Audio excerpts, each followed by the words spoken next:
Chairperson, we can start. Thank you very much. Good morning, honorable members, our support staff, everybody who's on the platform.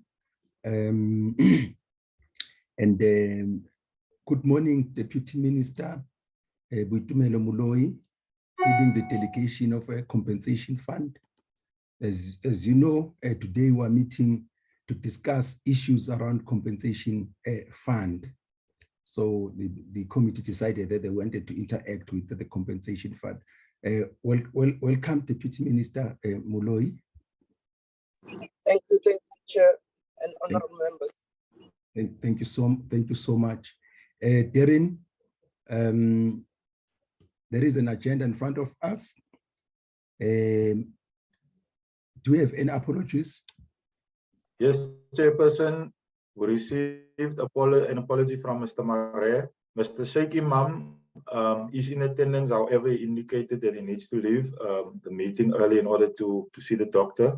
And then we also received an apology from the Minister, Mr. Ngesi, and also the Deputy Minister is in attendance, however, she needs to leave the meeting early, as well as the DG, Mr. Lamati. They are all in attendance at the 27th Annual NetLex Summit. That's it, Chairperson. Thank you. Okay, thank you very much. The agenda is that we'll be having a presentation by the compensation fund, and then the members will have an opportunity to interact with the presentation. Then we'll look at the minutes, announcements, and then we'll close the meeting.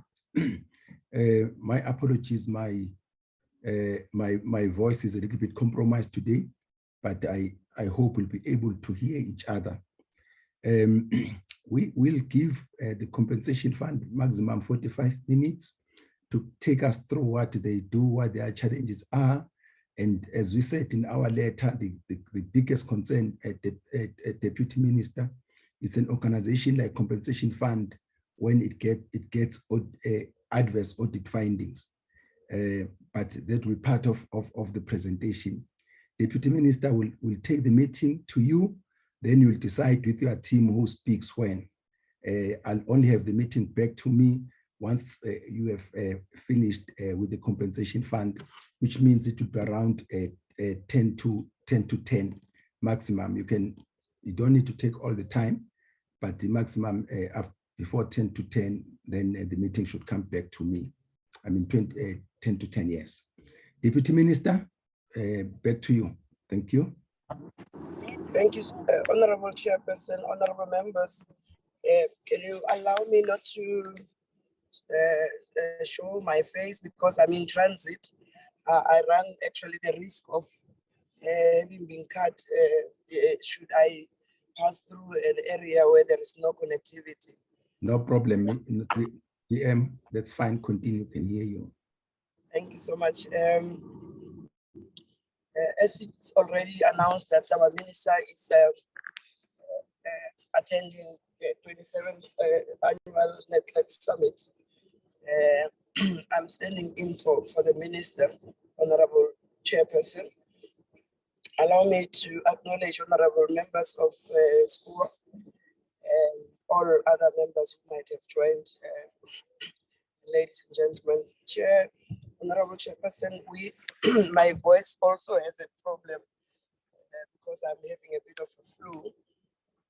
Allow me also to acknowledge all the leaders from Compensation Fund led by the Commissioner himself, Commissioner Mafata. I'm sure you are aware that we had to juggle a lot of balls in the air this week. What I do know, honorable members and honorable chairperson, is that initially we wanted this meeting to be on Tuesday, the 6th of this month. But at that time, we had already received an invitation to appear for the compensation fund to appear before SCOPA. So, and we had to honor that invitation. You know that we cannot say no to SCOPA, among others. Not that we can say no to you, So because that invitation came first, we had to honor it. But again, we continue to have a very packed week, Chair. Now, as I'm talking, as you have already been told, that we are busy with the summit of NETLEC. So I thought that I should start here and then join the minister later because I'm in the program. But even though, honorable members, even though we have all these other activities that are on top of each other, one of the reasons, honorable chairperson, why I had to start here, it is because we regard these committees of parliament that conduct oversight on government at large and on how the public purse is managed. That is why we have to be here. And let me state it clearly here that we are not in any way saying other committees are less important. All I'm saying is that our country is in a very challenging economic conditions. So how government departments, public entities, agencies manages finances must consistently be prudent, provident, and judicious. So we always welcome our appearance before SCOPA when there is any financial matter that does not sit well with this committee. The oversight you are doing is going a long way into ensuring accountability, openness, which are some of the key principles of a democratic state. You have invited us here today, Honorable Chairperson, as one of our entities, the Compensation Fund. And this is one of the very important entities in the context of our developing country. And as such, where it comes from and where it is going is very crucial. Yeah, the compensation funds financial books for years have not been clean. We need to upfront acknowledge that fact that we have had a challenge for many years. So this process of changing has started, of changing the situation in the compensation fund in particular has started. I must indicate that at the start of this administration, Honorable Chairperson, compensation fund was in the deep dark hole. I'm sure others will say even in the start of the previous administrations, you had compensation fund that was in disarray in relation to record keeping, control systems, IT systems, financial management, and accounting. So we found an entity that administratively and financially was just chaotic, for a lack of a better word. So allow me, moving forward, Honorable Chairperson, moving from that premise, that very low base, we do believe slowly but surely that we are managing this process, because we are dealing here with a compensation fund that its challenge can only be characterized as systematic. So it is not going to be an event, it's going to be a process, a very tedious process. So what some of the things that we are doing, we ensured that there is an audit action plan, among others, and the audit action plan gets implemented, and that implementation, its milestones must be noticeable, and we have to be of value. So we continue to monitor that as the executive. And Honorable Chairperson, it was our monitoring of that indicated to us that we needed to do more. So the minister insisted that there should be secondment of skilled resources from wherever we could get them, and it must happen. And here we are looking for accounting and auditing skills. That team now is there. It has arrived in the compensation fund, comprising of 20 skilled personnel. But again, in the process of all this, there should be skills, transfer of skills, because when the secondment comes to an end, we should have capacitated compensation fund staff.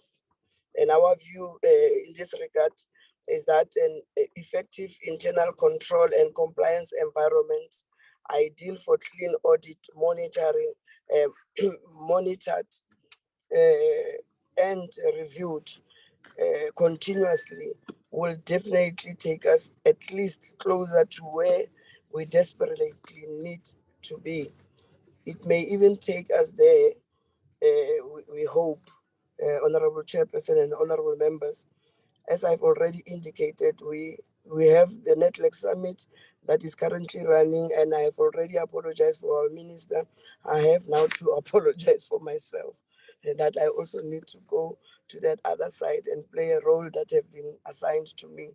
So we do have the COO, our Chief Operating Officer of the Department of Employment and Labor, who is also here representing the Director General, Masha Bronkhorst, who is also with the Commissioner, who is also with the Commissioner Mafata, is here with the team. They all going to provide a score with the answers that you have requested. But we'll also start by making a presentation, which I have no doubt that it will be engaged with. I will now have to hand over to our team, and of course, through you, Honorable Chairperson, if you allow us to proceed to the team for a presentation. I will end here and thank you for the opportunity that you gave me on behalf of the minister. Thank you so much for your audience. DM, thank you so much for just making a turn and give that those introductory remarks. You can see your voice is just like mine. But that's fine. We'll interact with the CEO on behalf of the department, the commissioner, and the staff. And I guess after this, we'll find a way of interacting with the political office. But thank you very much and good luck with the network meeting. You can continue, CEO and Commissioner. Thank you so much, Chair. Thank you. Thank you, Chair. Good morning to Honorable Chair, Deputy Minister, and honorable members, and my colleagues. If I can just be assisted with the presentation. I see I don't have hosting rights, or will I be able to share it? Okay, I can't. If I can just be assisted either with hosting rights or maybe just beaming of the presentation. Erin, can you make a Yes, I've just made the commissioner co-host, Chairperson. Commissioner, check. Okay, still not showing yet, Chair. Okay, it is. Good.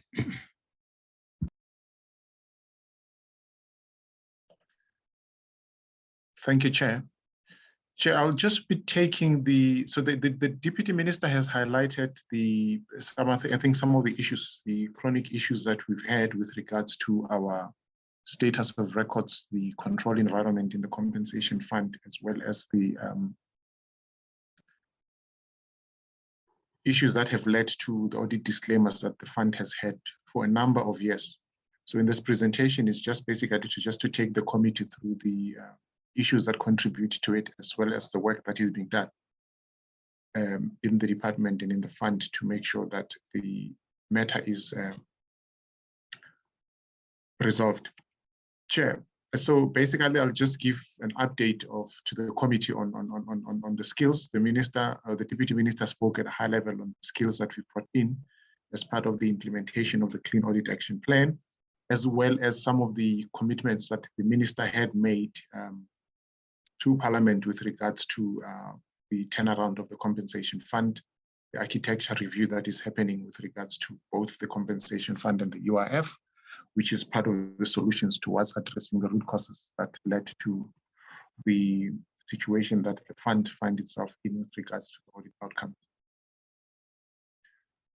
Just a brief background to the fund. So we deliver the mandate in terms of the Compensation for Occupational Injuries and Diseases Act, which then provides us with the mandate to provide compensation in an event that a worker contracts an occupational injury or diseases. And the supreme mandate is obviously from the Constitution, which guarantees every South African the right to social security. So we provide them that social security in the field of occupational injuries and diseases. This is just the background in terms of the vision and mission of Compensation Fund Chair.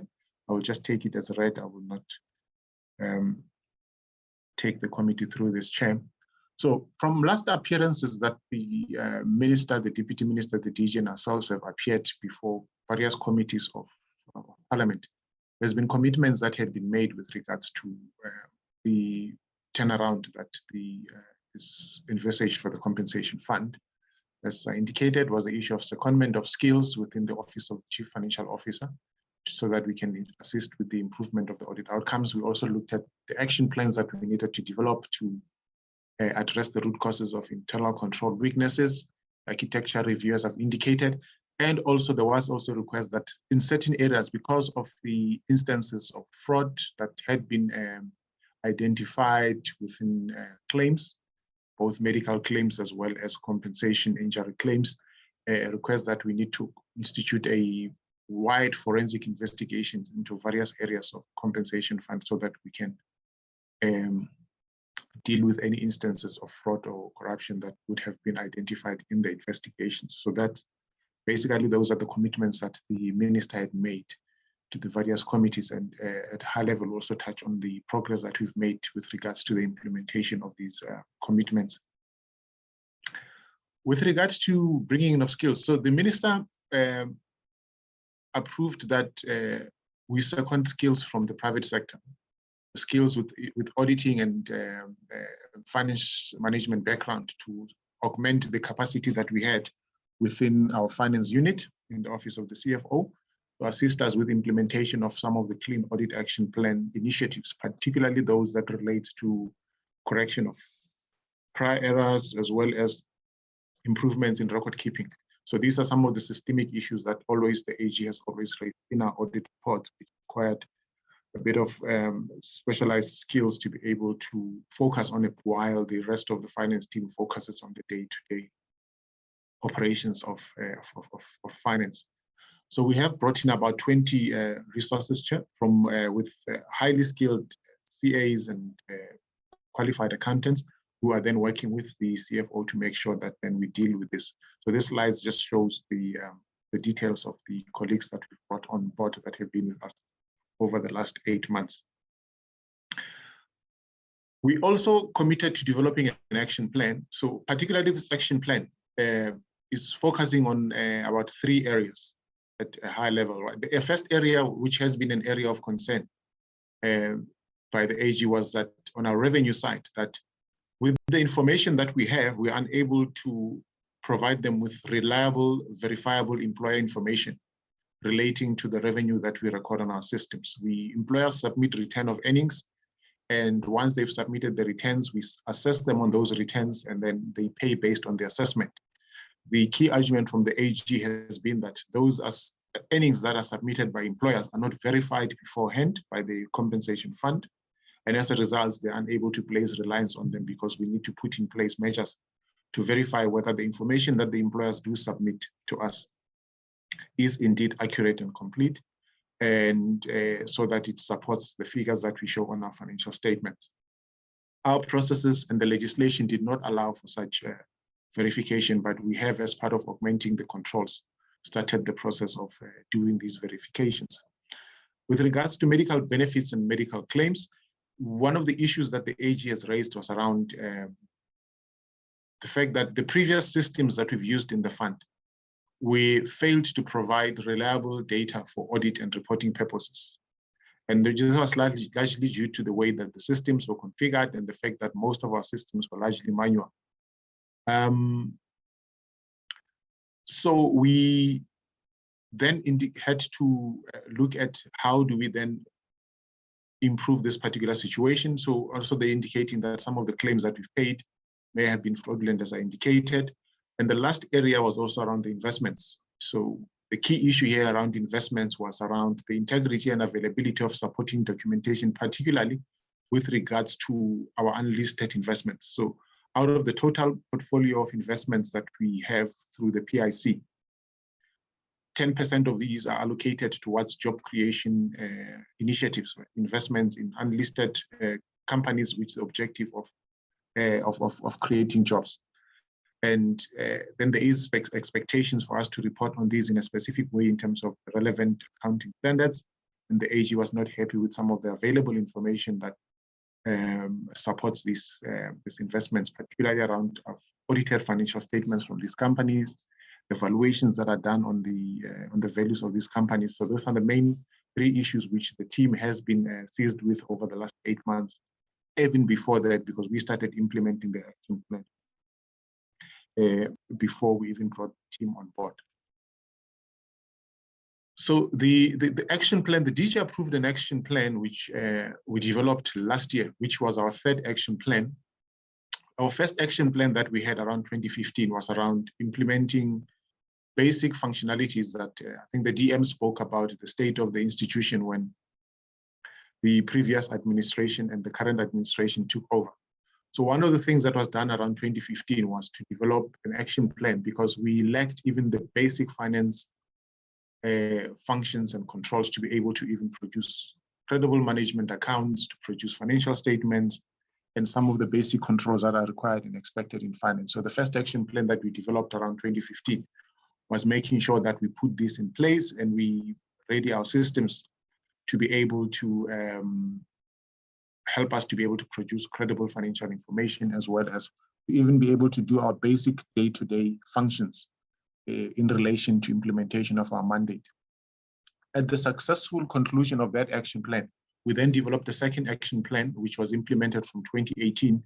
This was now about implementing new claims management system, and where we have then implemented controls, enhancing those controls, as well as enhancing some more financial systems to make sure that complete accurate restructuring of the compensation fund as well was one of the implementable action plans that we successfully then implemented as part of this action plan.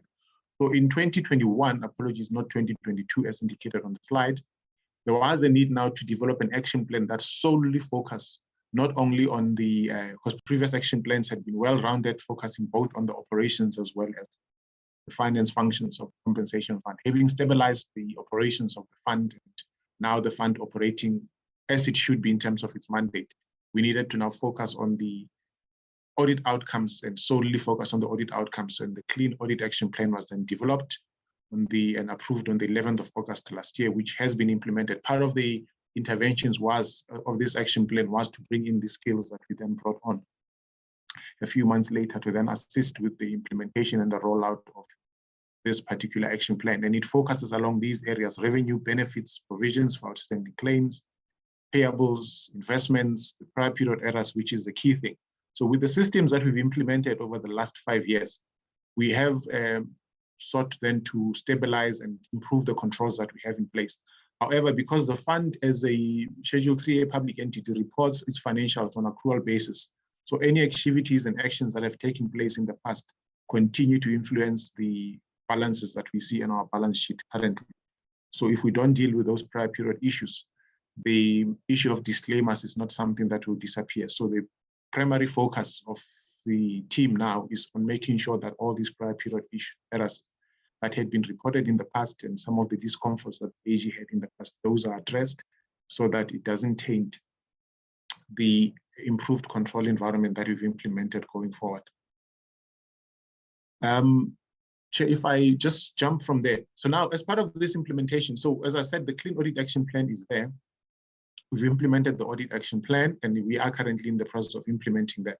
But in addition to that, one of the things that our new team has brought on board as well was around how do we then make sure that these controls that we've designed and developed part of the action plan, and those that we've improved as part of the interventions of the new team, how do we then make sure that those are implemented and that we monitor that these are indeed implemented and we enforce the implementation of these controls. And what we have now is a key control monitoring tool, which then helps us to assess our level of compliance to these new controls that we've implemented on a monthly basis, so that we don't become surprised at the end of the financial year when the AG does the audit. Concurrently with this monitoring of key controls, we then also have an initiative relating to audit readiness to make sure that when the AG does come and audit us for the 2023 financial year, as well as the 2022 financial year, because we have had to defer the audit of the 2022 financial year because of the interventions that the DG and the minister wanted to implement in the compensation fund prior to us being audited, because auditing the fund at the time at the end of the 2022 would not have resulted in a different outcome, as a lot of these prior period issues were still pervasive in the environment. So the Audit Readiness Initiative is basically then looking and working at the specific issues around revenue, benefits, investments, as well as the general expenses, to make sure that the financial statements and the audit files that we do produce for audit are credible and are auditable. So this is the process that we basically have implemented as a journey towards moving to a clean audit. As part of the action plan at a high level, Chair, there was a number of interventions that we had identified across the different areas on the column on the left. And this just gives a high level status to the committee in terms of how far we have gone in implementing the action plan. The committee can see we've implemented about 3% of the action plan, with only 16% of the action plan still implemented as at end of August. We still tracking and making sure that there are other activities that were due post August, that we also still tracking about 11 activities on the far right. But this is where we are, Chair. We have made serious strides with regards to implementation of controls, as well as improvement of systems where we needed to improve systems as a method to improve controls. So this is where that progress is, Chair. So basically, Chair, with the audit readiness interventions, so one of the things that, as I said, is around improving controls, making sure that we comply adequately with the PFMA, all our transactions comply with the generally recognized accounting practices, improving document management systems, as well as making sure that as this is happening with the new team, the skills are then transferred to the existing finance resources to make sure that post the closure of these projects, a clean audit becomes a daily practice and something that we do on a regular basis. If I just go to the next slide in terms of what we have done in terms of the audit readiness, I did indicate, Chair, that the audit for the 2022 financial year has been deferred. The DG has communicated with the AG in terms of when we'll be ready to be audited for March 2022. Part of the work that is happening now is that the data cleansing work that has been started, there's a lot of data analysis that has been done with the aim of dealing with the prior period issues, particularly from the old systems and from the current system, to make sure that we can then correct all the accounting entries where there has been misstatements that had been identified in prior audit. We are going back to about 2013. We're in discussions with the AG as well as National Treasury on some of these issues to make sure that when we do decide on the cutoffs, Treasury has weighed in on it, and we can then be able to get support around how far back we go. Compensation fund has been a adverse audit outcomes or negative audit outcomes for many years, goes way beyond even 2013, Chair. And reality is that we will not be able to go fix everything going back to the early 90s and so on. So part of the intervention work that we're doing with National Treasury to just check what is the appropriate cutoff, from when do we then start correcting if there's been any prior period issues that have been identified, and the data analytics has come up with the exceptions that we need to then pass through on our systems. We're also resolving some of the technical issues with the AG owing from the previous audits, where there has been disagreement, particularly technical disagreement on interpretation of accounting standards, interpretation of legislation. as well as interpretation of our standard operating procedures. So that ongoing discussions in between while we are not being audited, but there is ongoing work and discussions with the AG on those matters. And so the sum of all this is that we'll then be able to produce credible financial statements that are auditable, where we are not able to provide the required documents from the AG, at least whatever we have would allow them to be able to apply alternate audit procedures to be able to assess what they need to assess on our financial statements. So that's the objective, Chair, and we are making progress towards this as indicated in the subsequent slide. At a high level, Chair, in terms of this audit readiness, we have, with regard to data cleansing and supporting documents in making sure that all information is supported by relevant documentations, we are about 60% complete. The target date of conclusion here is around 22nd of or 30th of November 2022. And also around system controls and improvement in business processes. So this is part of the key controls monitoring, where we identify need for additional controls or improvement in the existing controls or processes. So this is being done as part of the process. So the target here, we're about 70%, and we're targeting to have these key controls fully embedded by our 30 September 2022. As part of the work that is happening now, the team is already building an audit file for each of the key items on the financial statements, both the statement of financial performance and statement of financial position. So this audit file is being prepared, including for the prior period errors, so that it's readily available and can be submitted to the AG when they do commence with the audit. And the target date here is for 31st of March 2023.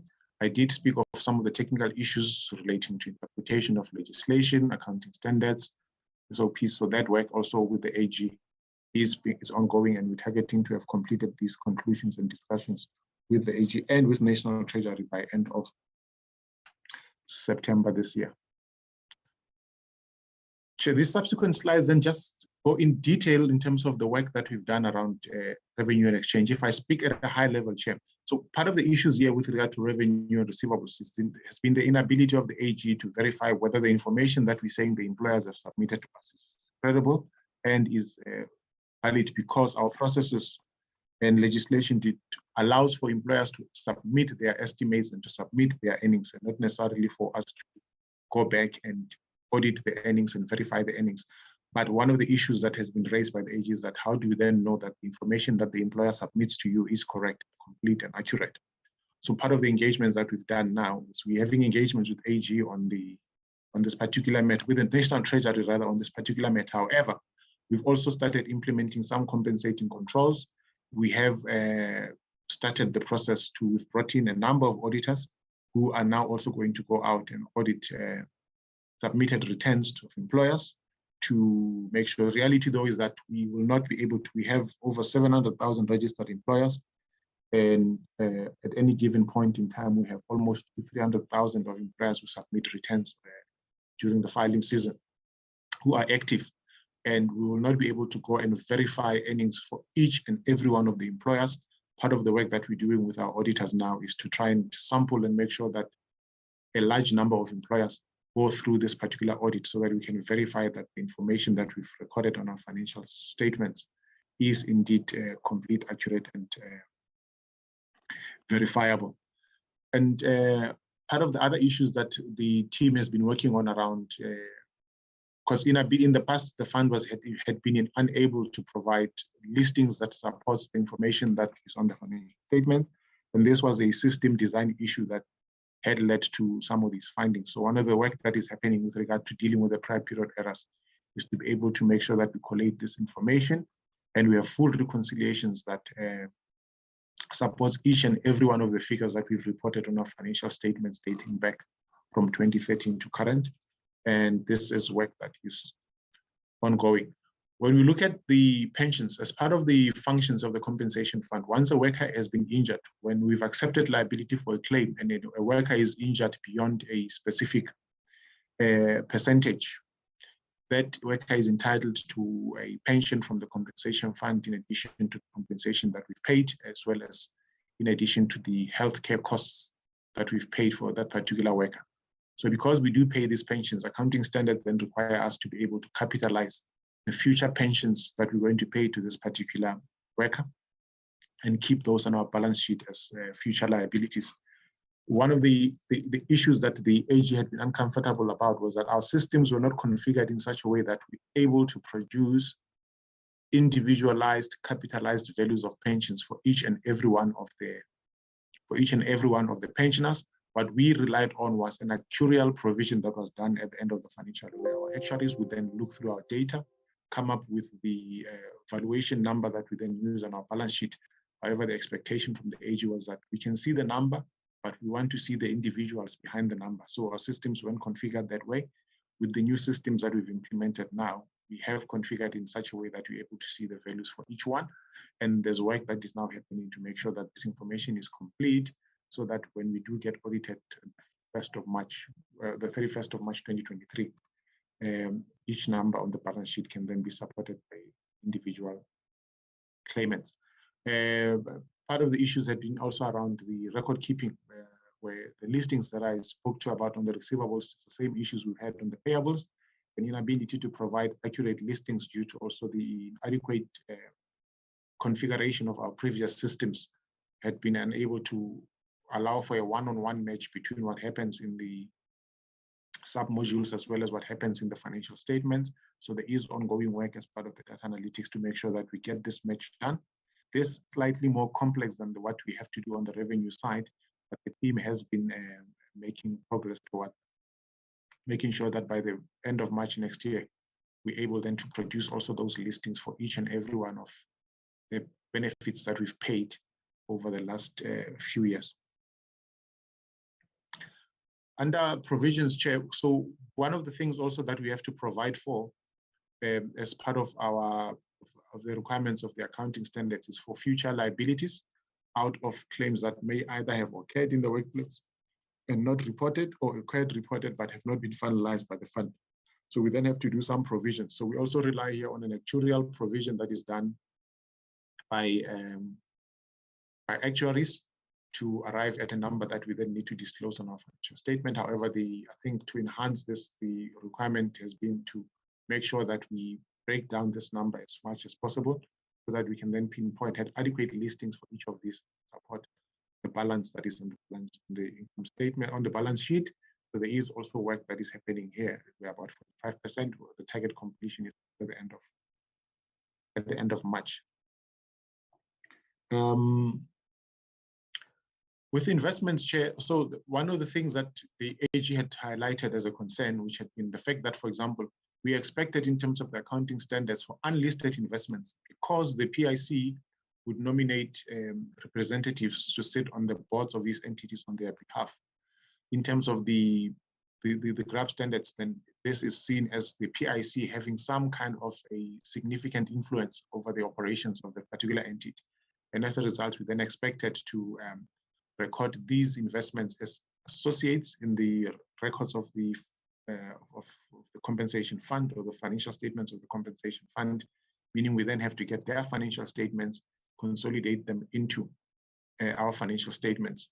And for this, we needed audited financial statements, owing to the fact that the public sector's financial year end is 31st of March. Most of the companies in the private sector would have their year end and aligned to the tax year, some even end of December. So because of the almost parallel running year ends, you find that at the time when we have to be audited, those companies are still going through audit themselves. In terms of the Companies Act, they have 6 months within which to complete the audits. That 6 months is almost the same time as when the AG has finished the audits on their side, on our part. And most of the time, we then end up having to rely on financial statements that are not audited, and this has been an issue that the AG has highlighted. So one of the processes that we've put in place is that, working with the PIC, we have then also appointed a team of auditors who are also going to do high-level reviews on the financial statements to make sure that even though we may not have audited financials for these companies, what we have done is that we at least have provided some assurance over the financial completeness of and accuracy of the information that is being submitted to us to consolidate into our financials. So these companies are in place. There is work now that is happening with the companies to make sure that we start doing these high-level reviews in preparation for the financial statements that we're preparing for the 2022 financial year as well as for the 2023. Contingent assets, I think this relates just mainly to some of the securities that we keep for employers or municipalities, particularly who are exempt from complying with COIDA in terms of registering of claims, but they become then self-insured but have to submit certain securities. The issue here was around timing of the securities together with the time. Municipalities have their year ends in July, we have our year ends in March. So around the timing, I think these were the main issues that we needed to resolve to make sure that whatever we have that supports the financial statement at the end of March 2022, March 2023, those figures are complete and the securities we have cover the liabilities that we have for those particular periods. And this is the same issue that I highlighted on the, as part of the investment processes, the PIC would buy equity into a company as well as advance loans to these companies as part of the operating capital. So we need to also have, I think the issues that the AG had here around valuations of these loans, and also inability to then secure some of the audited financial statements, which made the reliance on these figures that we disclose on our financial statement questionable on the side of the AG. Hence, these were some of the things that were disclaimed. But with the interventions that we've put in place for the investments, it will also then help address this particular issue. Risk management, these were just disclosure issues also related to investments with the PIC. And there is ongoing work that is happening to try and build audit files to make sure that all the disclosures, not only on risk management, but all the other disclosures that we have is supported by accurate and complete information. And same as related parties, this is also a technical accounting issue where there was also differences in terms of interpretation of accounting standards. Those differences have been resolved and the fund is now having understood the point of view that the AG is coming from with regards to related parties. And so now the fund is basically doing the corrections, prior financials as well as the current with regard to related parties, and making sure that the audit files that we built and developed for 2022 and 2023 is aligned to these principles. Same principal agent arrangements is also another disclosure issue, Chair. Also, this was also technical differences between the AG's team and the fund with regard to interpretation of the specific accounting standards. This has been resolved, actually implementing the resolution after having discussed the matter with the AG. The fruitless and wasteful expenditure, also one of the things that had been happening in the organization is that there was a ballooning register of fruitless and wasteful expenditure. No work had been done in terms of the determination of the things that are on the register, whether they are indeed fruitless, wasteful, and expenditure, and if they are, to put in place appropriate steps to be able to deal with it as outlined in the National Treasury Guidelines. So the work that has been done on this particular register has been then to do the determination, make sure that we improve the completeness, accuracy of this register so that what we do report on the financial statement is accurate. Over and above that, where these have been confirmed as fruitless, wasteful expenditure, then appropriate action is taken. There is advanced work that is happening with regard to this particular. We have been able to identify some of the items that are not necessarily should be on the register and others that are not on the register that should be, as well as making sure that those around the register, from a completeness point of view, all the information is here.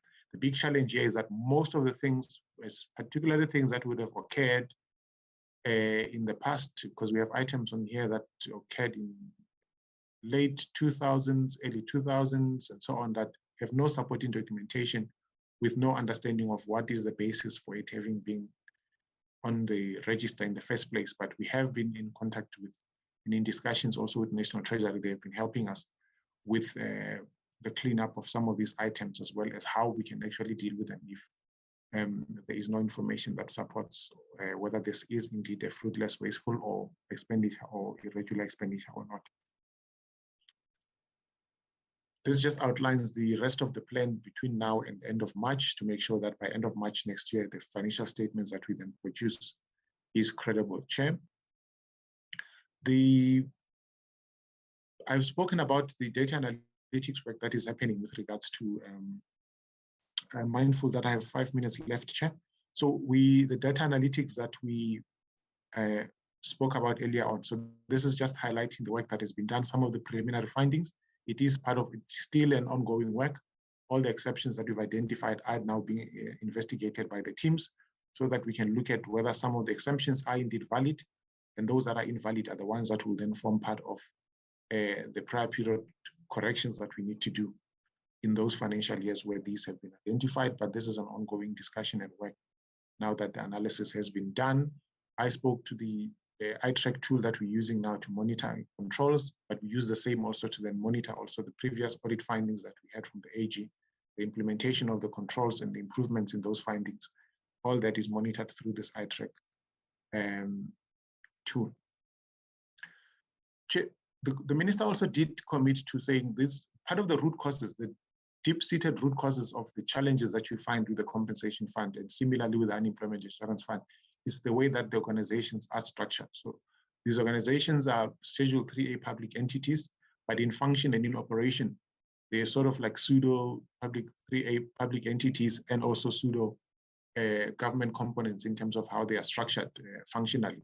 So one of the things that the minister then requested the DG to do is to start the process of an architecture review of the compensation fund using the McKinsey model to make sure that we can identify across the different, with strategy, structure, systems, leadership, staff, skills, values, to look at to do a diagnosis of all these areas to make sure that we can come up with a set of recommendations that would then say in each of these 7 areas, what are the things that need to be put in place to make sure that these entities fully operate as public entities and are able to attract the necessary skills. One of the big challenges has been the ability to be able to attract some of the necessary skills that we need.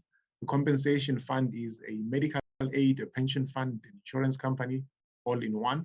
And it has then to be able to compete with the private sector for these skills. And most of the time, if not all the time, we end up second best in terms of the skills that we then need to get to support these 3 areas of the compensation fund business. The systems as well, the reliance on the CETA networks and all those others. So this is some of the diagnosis that is happening as part of this project to make sure that the recommendations that will come, it's an 18 months project. It's expected to be concluded in September next year. And then the set of recommendations that will come out of this particular architecture review will then be implemented as part of the interventions that the department is putting in place to address the challenges both at the UIF and the compensation fund. So this slide is just the high-level project plan. This is where we are now. We basically just completed the SE's assessment of the architecture review. We are working with PwC in this particular project. And now that the SE's reports are being finalized from the SE's, now we're going to start the actual work over the next 12 months of now doing the detailed analysis per area and coming up with the recommendations that needs to be implemented to improve whatever shortfalls and weaknesses that have been identified out of the analysis. Chair, I think lastly, maybe I also spoke on the forensic investigation. So we spent better part of last year doing the procurement processes. We've appointed a panel of about 6 forensic companies. We've each allocated a work package of work that they're going to look at, starting from revenue. I spoke earlier about earnings that will be submitted by employers, and which may not be complete and accurate, around benefits, medical claims, supply chain processes. All those are the areas that will then be investigated. The team is on the ground now. They've started with their planning work, and we will update the committees on the progress that is being made with regards to those investigations. I'll end my presentations here. Thank you very much.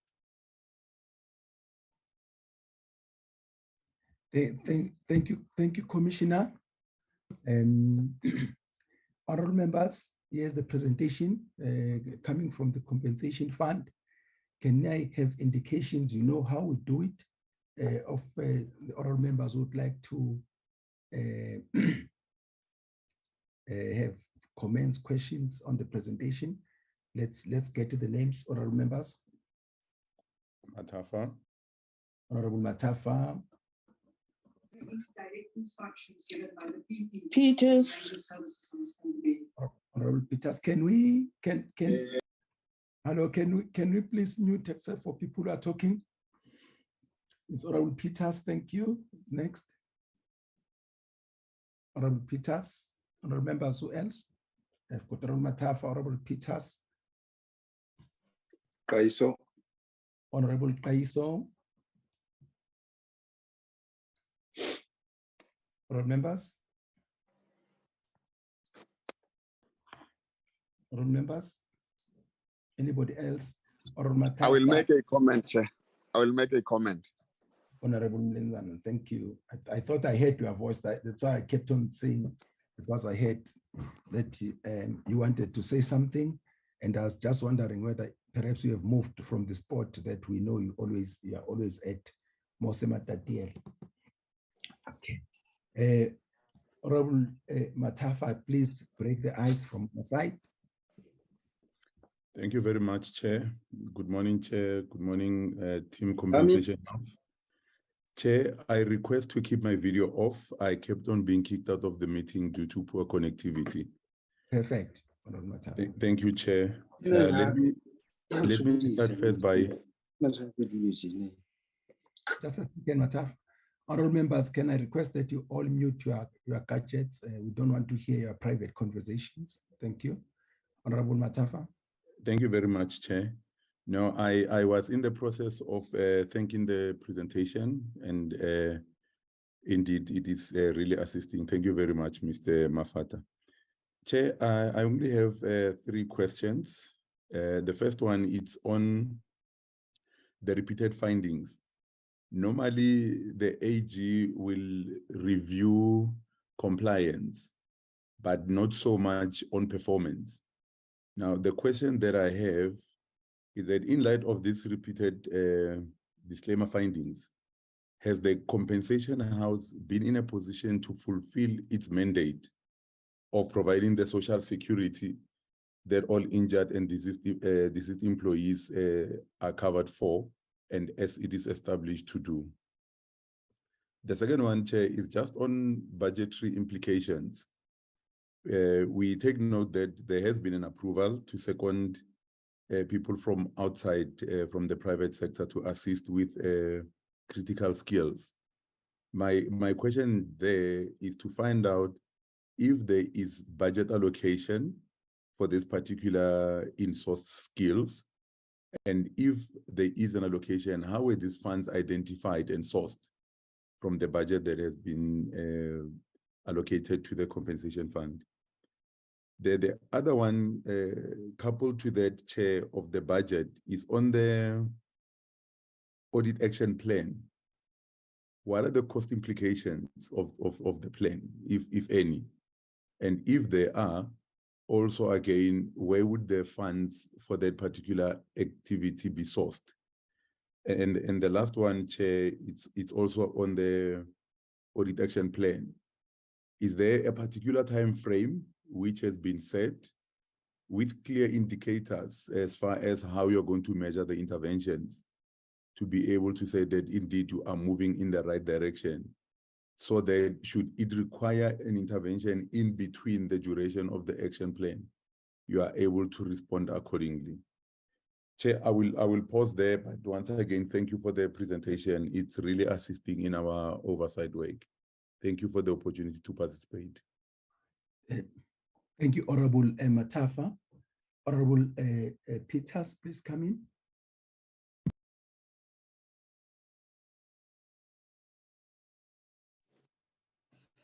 Good morning, Chair, and honorable members. And I would also want to join you, Chairperson, in thanking the Deputy Minister, who is now off the platform, for her attendance to this meeting. It is really appreciated for the political leaders or the executing authorities to always honor us with their attendance. Chairperson, I just want to ask Mr. Vuyo Mafata, and thank him for the presentation. But Chairperson, I am probably joining others who will also speak after me and Honorable Matafa. The compensation fund, is it really worthy of its initial mandate? Taking into consideration the fact that you now have those 20 professionals, which I would also want to know whether the compensation fund is compensating them for their expertise. Because for me, it would mean that the compensation fund is supported with skills that they are initially supposed to have. And what is those who are in the compensation fund doing? Do we get value as the public for money that has been spent over the years by the compensation fund? But also, Chairperson, secondly, I would want to know, how does it feel to be a leader in the compensation fund when you know that you are not doing that which you have been appointed to do, to an extent where you have to get external support in the value or at the level at which you are supposed to have been able to perform? The audit action plan, how much I would want to say did the compensation fund budget for the secondments in the office of the chief financial officer? And where would you source these particular funds? And I want to know also, how much budget has the compensation fund put aside to implement the audit action plan, especially given that this may require investment in ICT systems and specialized skills? And also, did it have to take this committee and National Treasury to call on the compensation fund to put up an audit action plan? Because I would understand and also believe that any manager, once the Auditor General gives a report, and in the first year you got a disclaimer or you get an opinion with serious findings, you do put in place an audit action plan and be able to look at issues of governance, issues of management, areas that you really feel the Auditor General's robot dashboard would point to as a weakness in your organization. Then also on slide 11, Chairperson, the claims that have been found to be plain fraudulent, the assumption is that the compensation fund would have already initiated and instituted an investigation to identify the responsible persons and recover the funds lost. And I would want to know, is there any work that the fund has put in place to start this investigation? And we would like to get a progress report in terms of how far this investigation has gone. And also, what is the envisaged duration of the audit action plan? Are we going to see a different audit outcome for the year 2022-2023? And lastly, Chairperson, on slide 20, what are some of the technical issues that require further engagement with the Auditor General? And I would want to know from Mr. Fata, I almost said Matafa, whether they have been able to engage with the AG, because I know that the AG's office, especially the business units supporting an organization like or working with the organization like the compensation fund, they would always be open for engagement to help you to look at the areas of concern and to be able to make it possible that your audit action plan is operational. But also, do you have a functional internal audit a team? And I would want to know, who are these people? Do they have the requisite skills?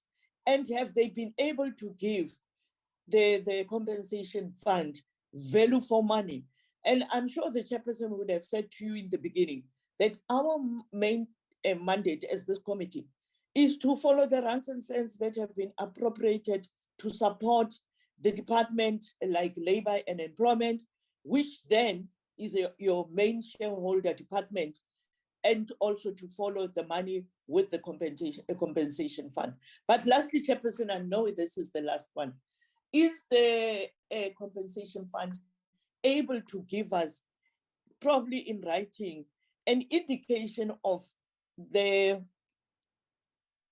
claims that they have not been able to honor over the years, and the reason for not being able to honor those claims, and how widespread throughout the 9 provinces are they, and what was the reasons for not honoring those claims?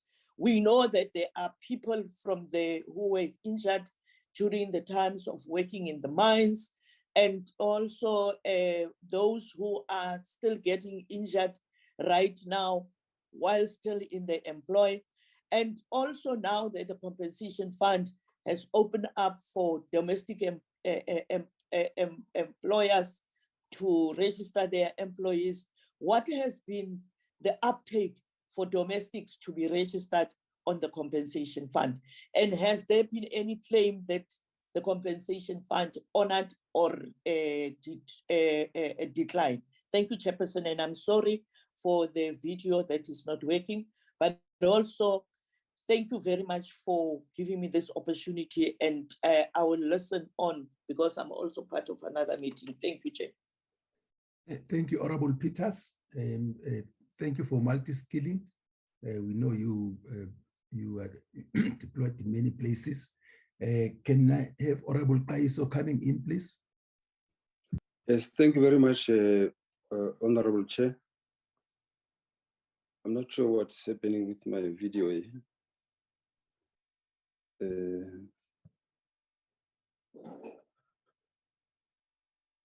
Is my video on? Just continue. Okay, I have a technicality with the video. Okay, it's fine. Yeah, Chair. Thank you very much for the presentation, and also welcome the guiding input by the Deputy Minister. So I just want to go into my questions for the compensation fund, Honorable Chair. I just want to ask this, in the light of the repeated disclaimer findings by the Auditor General, I just want to know, is the compensation fund still in a position to deliver on its mandate of providing social security to all injured and diseased employees? You would know when you talk about compensation fund, Honorable Chair, we should bear in mind the large size of the workforce labor in the country, and the nature of the workplace that we also know, and the history of the workplace itself, that for some years, a sizable, a big number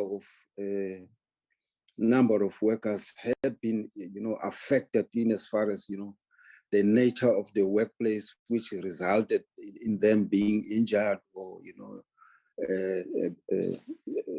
at the workplace level. And you would imagine over these challenges that the compensation fund has been faced with, whether to what an extent has workers been able, those who were affected by nature of injuries at workplace, have been able to successfully lodge their claim, and they are being compensated to date, looking at the history of, disclaimer audit since 2003. One would imagine what is the backlog in as far as that is concerned, and what is the intention or what is the implication of the budget moving, in forward moving. How is that going to affect the budget of the compensation fund? Seeing that now the compensation fund is aimed at, renewing itself such that now it is able to fulfill its mandate now in a more, better way than the previous history. So what is the implication of budget in the case where now there is a huge backlog of claims that are to be paid, and some of those workers who have been affected have already died long ago. So perhaps would it be possible for the compensation fund also to give this committee the breakdown of such information so that we are in the knowledge, so that we are not taken by surprise tomorrow that the compensation fund now come and say, no, we run short of budget because of the outstanding claims which could not be identified earlier, whose members had all long ago passed, and now we have to still make follow up and make a payment. So surely there is a statistical number of such claims which have not been complied with or have not been processed. So I just want to know to what an extent has that gone. So the second question is now, in the light of all these adverse audit findings since 2000, what is the state of current, financial and operational sustainability of this compensation fund? Is it a going concern? Is this compensation fund a going concern? Is the compensation fund able to meet its financial and operational obligations? Given what I've already said, does the compensation fund have sufficient budget to meet the claims lodged by the medical service providers? So I just wanted to know those few questions, Honorable Chair. Thank you very much. Honorable Kaiso, thank you. Honorable Linzana, please. No, thanks, Chairperson. Thanks, Chairperson. Thanks, Chairperson. And good morning. Let me also welcome the presentation. Of course, the preamble by the Deputy Minister and this additional presentation. Chair, I said I want to make a comment because one wouldn't like to be asking questions, but then most of what I would say as my comment has been raised in the form of a question by Honorable Kaiso. Chair, I wanted to comment, for instance, on the widening of the gap. Widening the gap, Chairperson, of in terms of the number of the beneficiaries of compensation due to the non-payment or delay. I wonder if you get to me, Chairperson, because what is happening is that you have got this perpetual underspending, and the number of the would-be beneficiaries is continuing, because you continue having people dying, you continue having people getting injured on duty and all, whilst you continue to have the sluggish kind of implementation of such payments. Two, one would comment, Chair, on the generic workforce within the compensation fund. I wonder if one could just be given a clue. How is the workforce structured? How is this workshop? How is this workforce, encouraged? Because it may happen sometimes that you have a workforce which isn't as encouraged as they would be. Are they eager to do their work? Besides having to be trained, reskilled, and all that, are they like any other people who are willing to wake up and do the job, particularly understanding that this particular one is not a normal work. It is about taking care of human beings, the beneficiaries. Then Chair, the last one. The last one would be, do you foresee, it's a question now, this one. Do you foresee some kind of a timelines wherein you are saying, by this time, all shall have been settled and the compensation fund would be on track? When, looking at the history of the material irregularities and spending and all, it has been happening, but fine. Do we see a situation where we say, okay, by this time, we will be fine and on track? Thanks, Chairperson. Thank you, honorable members. Any other honorable member would like to have a say before I come in? Thank you so much. Let me join the other honorable members in thanking Commissioner Mafata for the presentation that you have made, and thank you the DM for introductory remarks. Before I continue, Mr. Mafata, can you just share with us how big is the fund that you are managing? Funds under management, how big are they?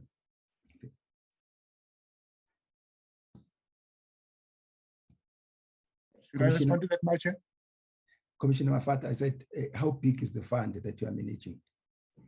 Chair, as at end of June, our asset size is about 104 billion.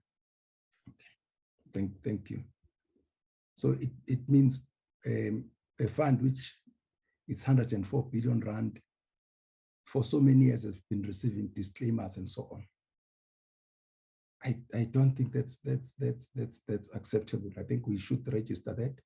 It's just not acceptable. You can't have such a big fund, 104 billion rand, having disclaimers, having adverse findings, but when we interact with the fund, say we were getting a lot of futuristic statements of intent, what to be done, and so on and so forth.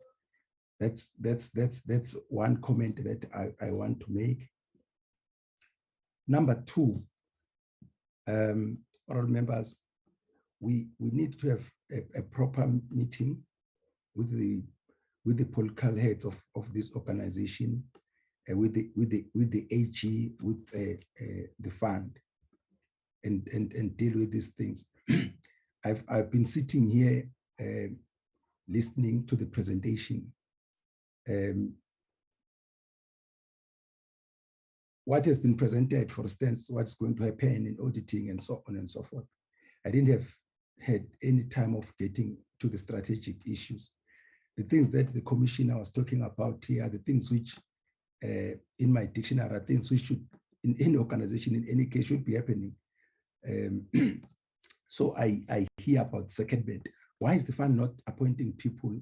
Because let me start by saying that for such a big fund, and with all what you're saying, you say it's a medical aid, it's an insurance, it's this.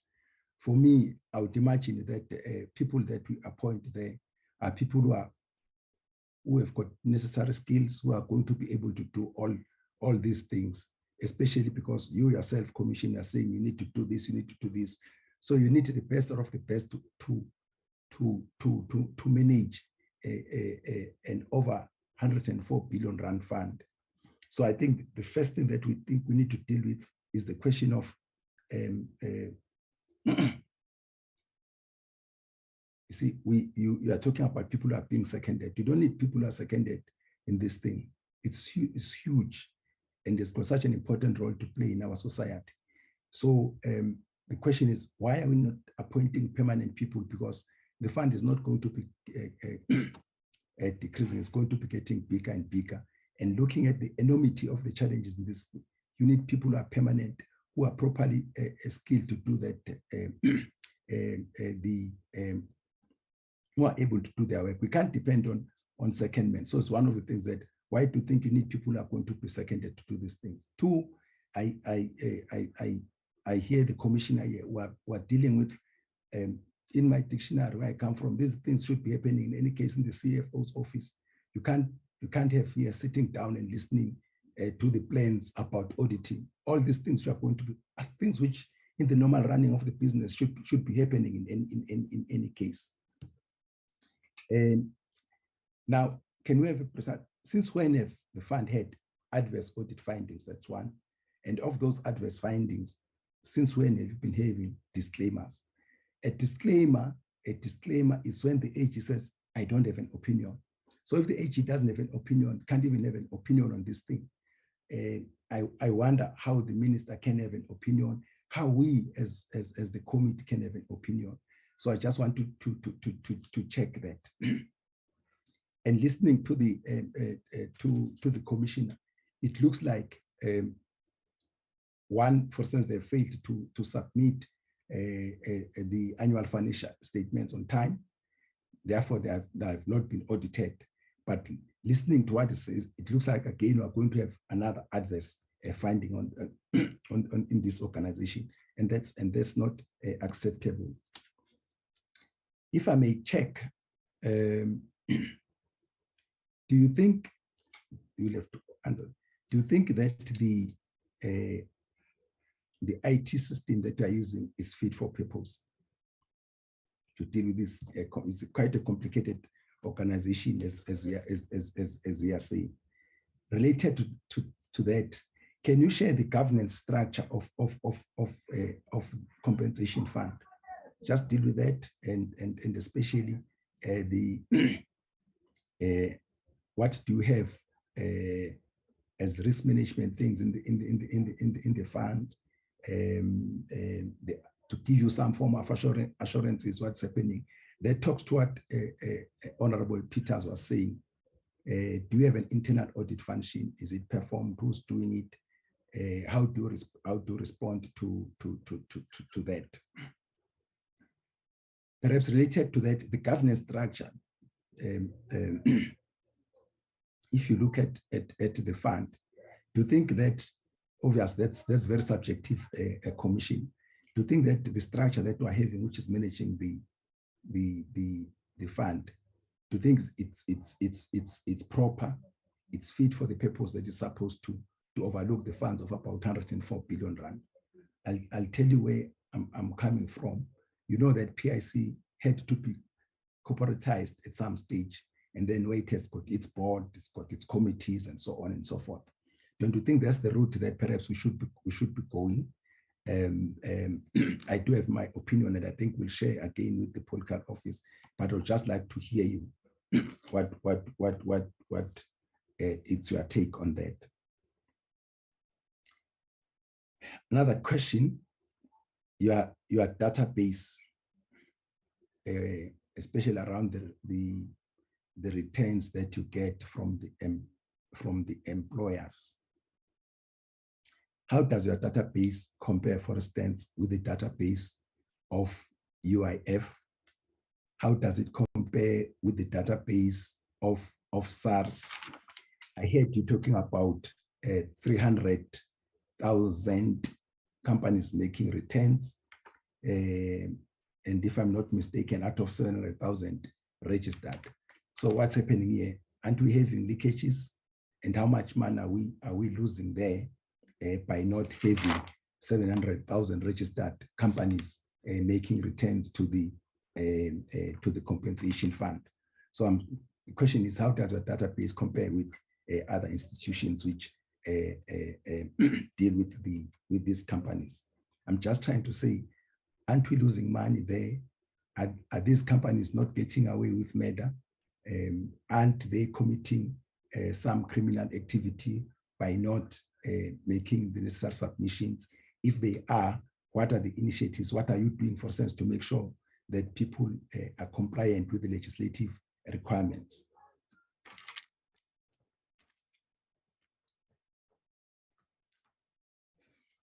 This, I think that was asked by Honorable Kaiso and Lenzanan, the backlogs that we are having in terms of payment to workers who have been injured or who have been sick, and what is happening with those backlogs, and what are we doing to make sure that people who must be compensated are paid on time. I think the other members were saying that other people have long left us and so on. What happens with that? Please share with the committee.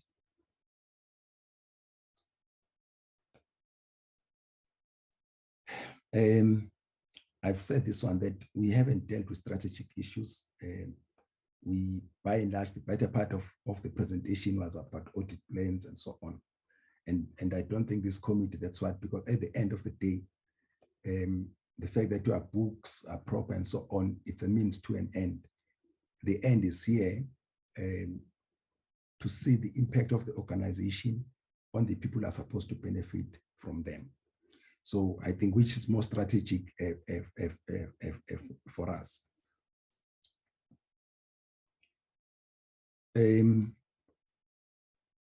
Obviously, you invest in many companies, but I heard that you are doing it through PIC. Aren't you doing it directly? And the question is, why must you go through another institution? Why can't you do that directly yourself? Related to that, what do you see the impact of, or the compensation fund?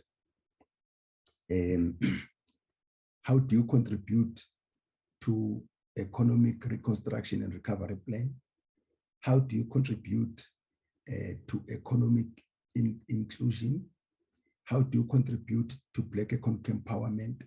How do you contribute to empowerment of young people and empowerment of women? And how do you contribute to the empowerment of rural businesses? A lot of workers are coming from the former Bantustan, very rural, and these are their funds. How do they benefit in a bigger scheme of things in terms of businesses and in terms of them being supported?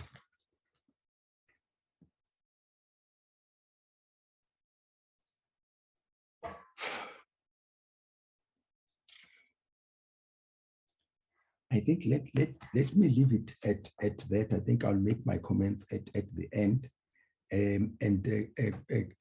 Commissioner Mafata, we have a member here who's Matafa, so Mafata and Matafa were, that's why we're getting our tongues being twisted.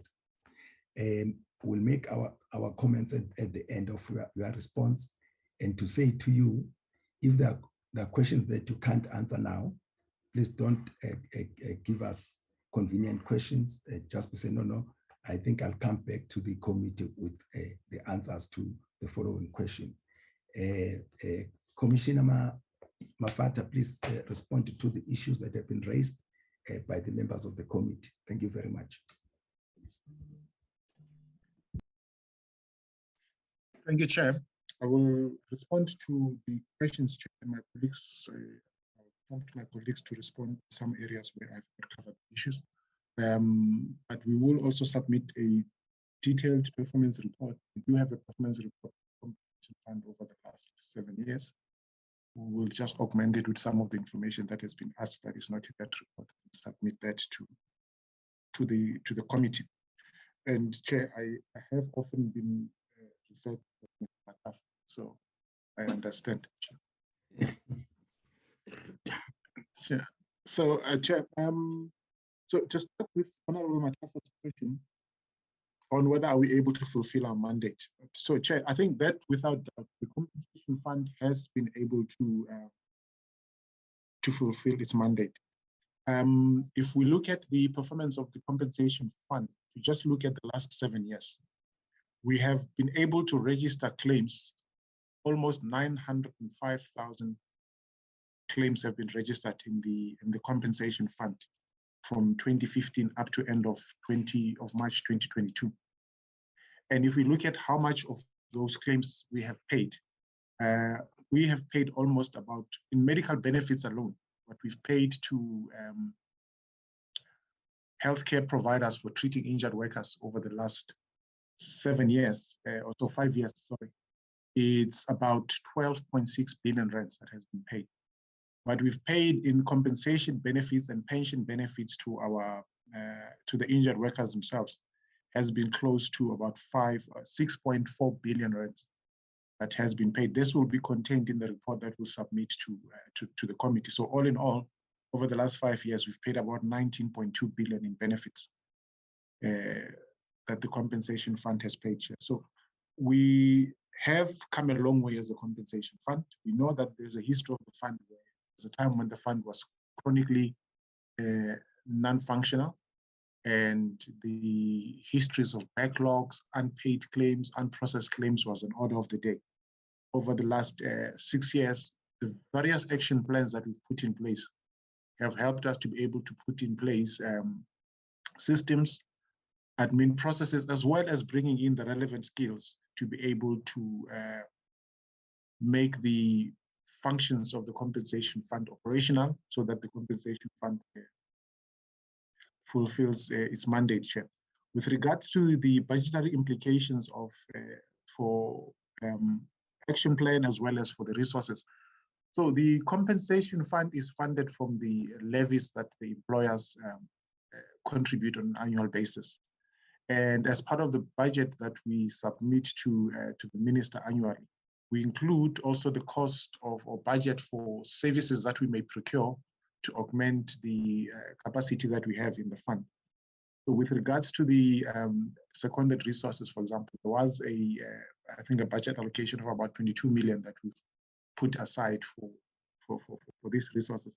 I'll respond to some of the issues related to these resources as I go through the questions as per the list. With regard to the audit action plan, so this audit action plan is also funded from the operational budget of the compensation fund.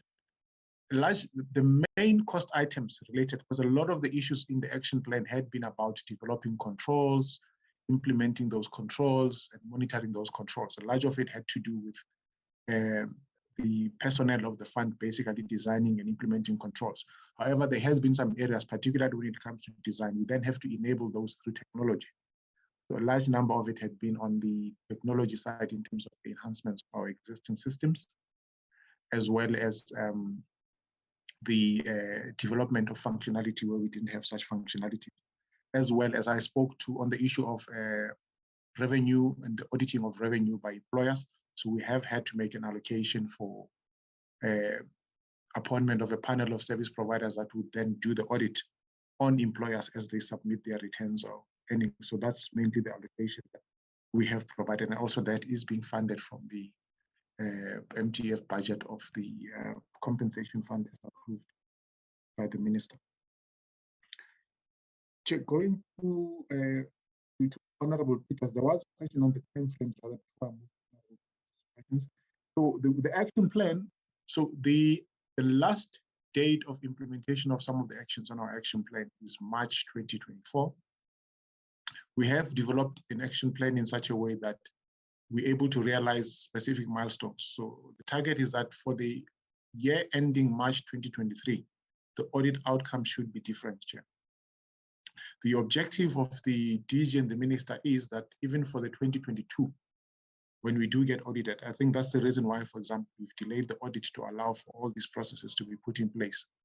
That the 2022 audit also should be a different audit outcome to a disclaimer.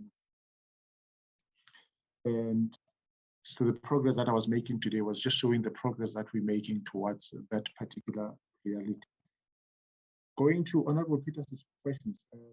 So the fund is really worth of its mandate. If you look at almost 20 billion rands in social security safety net that has been returned back to the economy, that is returned back to the injured workers, as well as those that have assisted the injured workers to be able to attain some form of function post their occupational injuries and diseases. So the 19.2 billion that we've paid just in the last 7 years, or 5 years rather, is a testimony to the fact that the compensation fund is worth of its mandate. I think it fulfills a very important mandate in the economy, in that we were one of the first compensation funds or workers' compensation funds in the world to have provided, for example, a benefit for COVID-19 when we entered into a state of disaster, having realized that some of the critical workers would be active in the fight against the pandemic.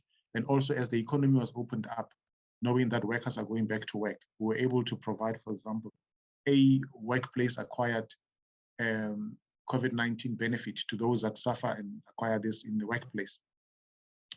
So, and that does highlight also the importance of the country having a functional workplace. While we may be having issues with regard to making sure that audit outcomes are improving, we have gone a long way in making sure that the operations of the compensation fund are stabilized. We had for a long time the compensation fund that was structured in a way that it did not realize the importance of the function as well as the importance of having the right skills for the functions that it serves. And I think it's because of that that we've had a lot of chronic problems, both on the operations and as well as the administration of the fund. But as far back already as 2015, 2016, the minister and the DG recognized the importance and the need for us to reconfigure the compensation fund to make sure that it's configured and set up in such a way that it's fit for purpose and is able to respond to what injured workers need. And as a result of this reconfiguration, it was also one of the previous turnaround plans that we have implemented was the restructuring of the compensation fund. And with the restructuring of the compensation fund, we're able to bring in the necessary skills. We have brought in clinical skills. When you're administering a medical aid of the nature of that the compensation fund administers, you need clinical skills, you need doctors, you need occupational therapists, you need physiotherapists, you need nurses who will be able to understand the claims and be able to assist the workers. Because the responsibility of the fund is not only to make sure that the workers are paid when they are injured, but to make sure that they return to full function. And in an event that they're not able to return to full function, how do we then help them with the disablement that they have to continue to be able to live a normal life? And that's the function that we're doing. Introduction of a rehabilitation and return to work program in the compensation fund has been one of those milestones that have been achieved over the last 5 years. We're not only treating the injured, but we're also making sure that we rehabilitate them to reintegrate back into employment once the injuries are treated. And those that are not able to integrate back into employment, we have programs now that we've put in place to reskill them, to assist them with getting the necessary skills, as well as being able to get back into employment or into self-employment if they choose to be involved in, say, be self-employed, create employment. And these are some of the things that years ago you would not hear of from the compensation fund, but these are things that are now happening and what the COID injured workers are now entitled to as part of their treatment.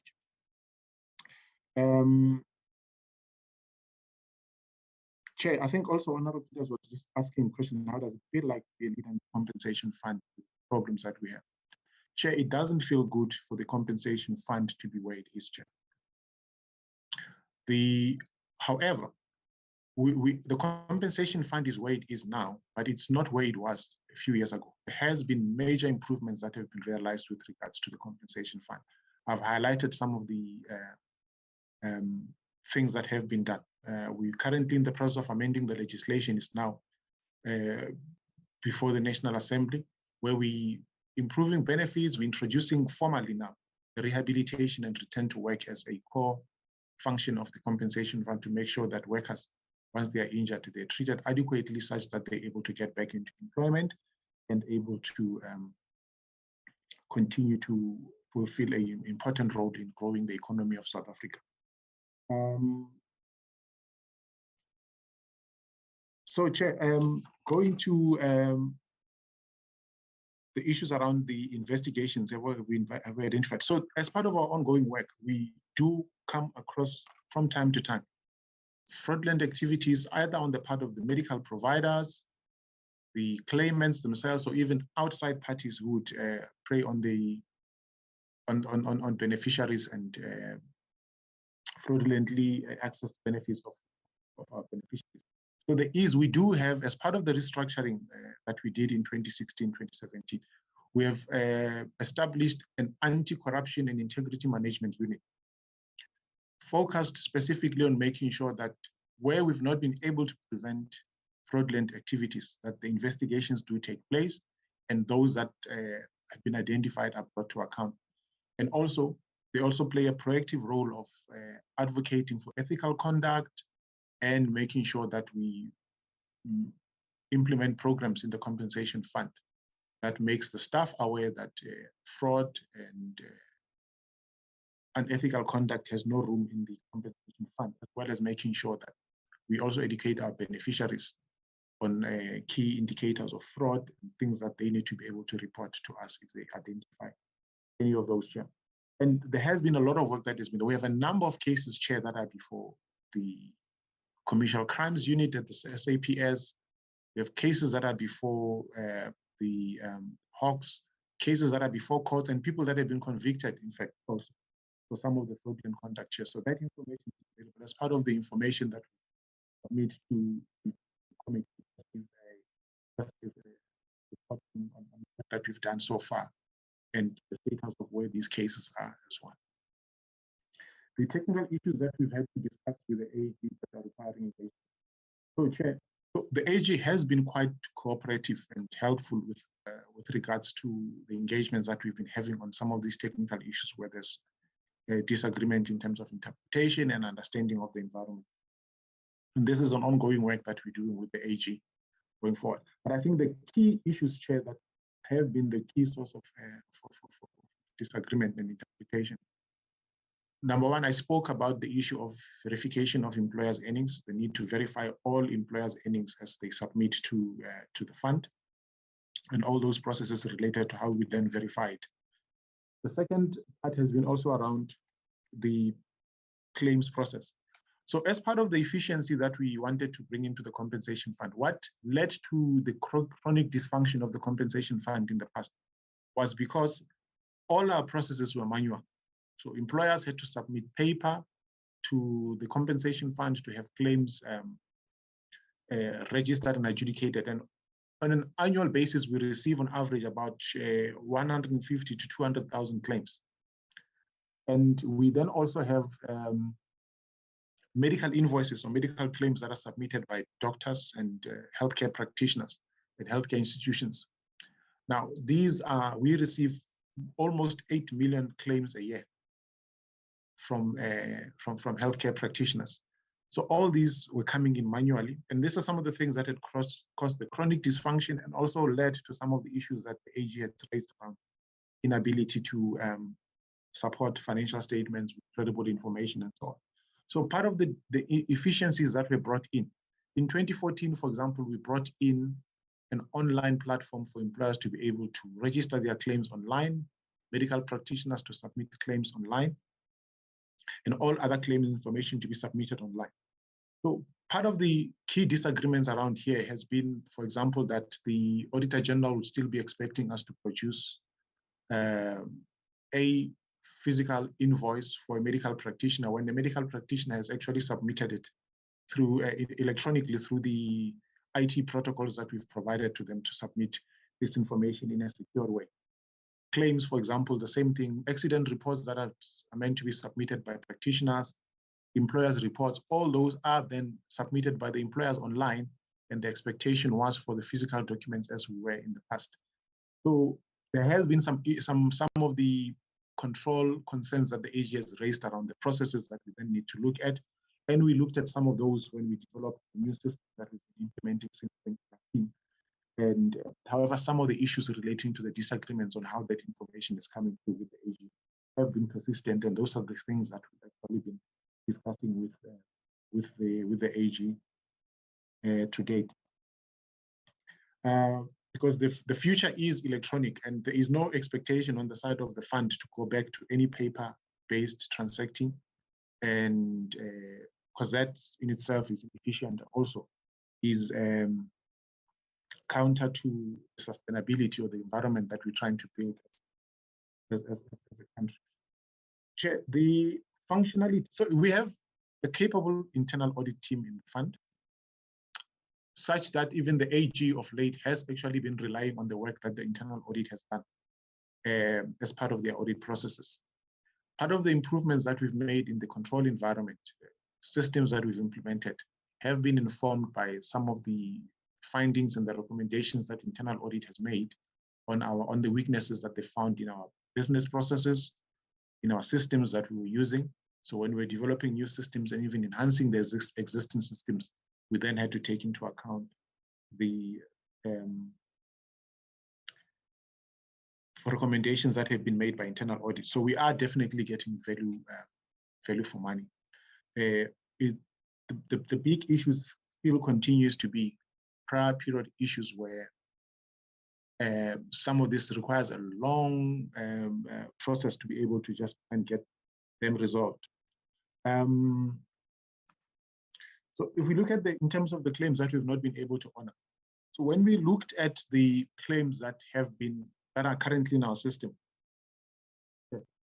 currently in the system, we implemented a new system in October 2019, and we migrated claims from the old systems, all the active claims and claims that have been finalized. We migrated about 1.7 million claims. And on an annual basis, as I said, in the last financial year alone, we received about 99,000 claims. So now, out of these claims, there's different statuses that these claims are in. We've accepted liability for almost 1.5 million of these claims. The others that we've repudiated and so on. We have currently about 111,000 claims and it will be part of the report that we'll submit. That, for example, have been submitted, and we have not made a decision on the liability yet because there's outstanding information. So that's, for lack of a better way, it would be those claims that would be referred to be as backlog, because we then have to engage in a process where our client service officers would then have to try and get in contact with the employers to be able to obtain the outstanding information. For any injury claim that is submitted, it has to be accompanied by an employer's report of accident. It has to be accompanied by the first medical report from the treating practitioners who treated the patient when he was sent to a medical facility. Those are the things that we need to enable us to be able to make a decision on accepting liability for a claim or not. And once we've accepted liability for a claim, it's not also the end of the process, because what all that does is it just basically opens up medical aid for the worker and allows the medical practitioners actually to be paid if they've already started treating the client. But there's other processes that they need to progress, medical reports that they need to submit, final medical reports that enables us now. And this final medical report would only come at the end of 24 months once the treatment has been completed, if the treatment has taken that long. And it's then based on the final medical report then that we then make a final decision on the claim in terms of how much payout goes to the worker and the pension that the person will then need to get. So, Chair, if I just go to the domestic workers question, so the uptake, in fact, even the employer registration, the numbers are not where we want them to be. We're actually quite concerned. One of the things that we're looking at now is how else can we reach out to the domestic employers? Because the numbers that we've seen since the Constitutional Court judgment, they have been very low. We have had some claims. I'll ask Julian Swippen just to, once I've done completing the responses, just to give the statistics of the claims that we've received so far with regards to domestic workers. But even the number of employers that have registered so far, it's quite minimal.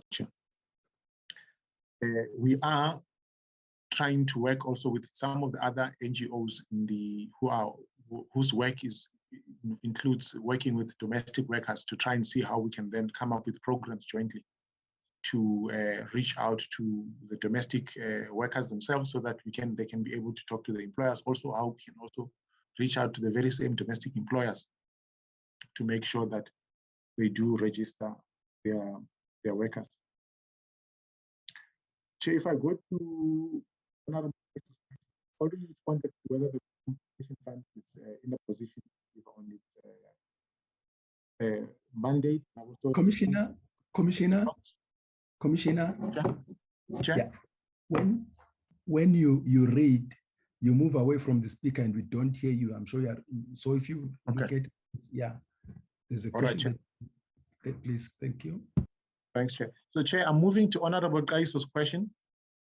I've responded to, so the first question that Honorable Kaiso asked is around the position of the fund to deliver on its mandate. We have already responded to that question, Chair. Yes, without doubt. And to what extent have the workers who've suffered with their backlogs? I've just indicated the only form of backlog we'd have would be claims that have recently been registered, and we don't have all the information as yet. So as at the latest reports that we've received this morning, for example, Chair, we have about 111,000 claims that are in a status where with waiting for information. So meaning we're then waiting for any other information that helps our claims assessors to be able to make a decision on the claim or even process it further if we had already accepted liability for such a claim.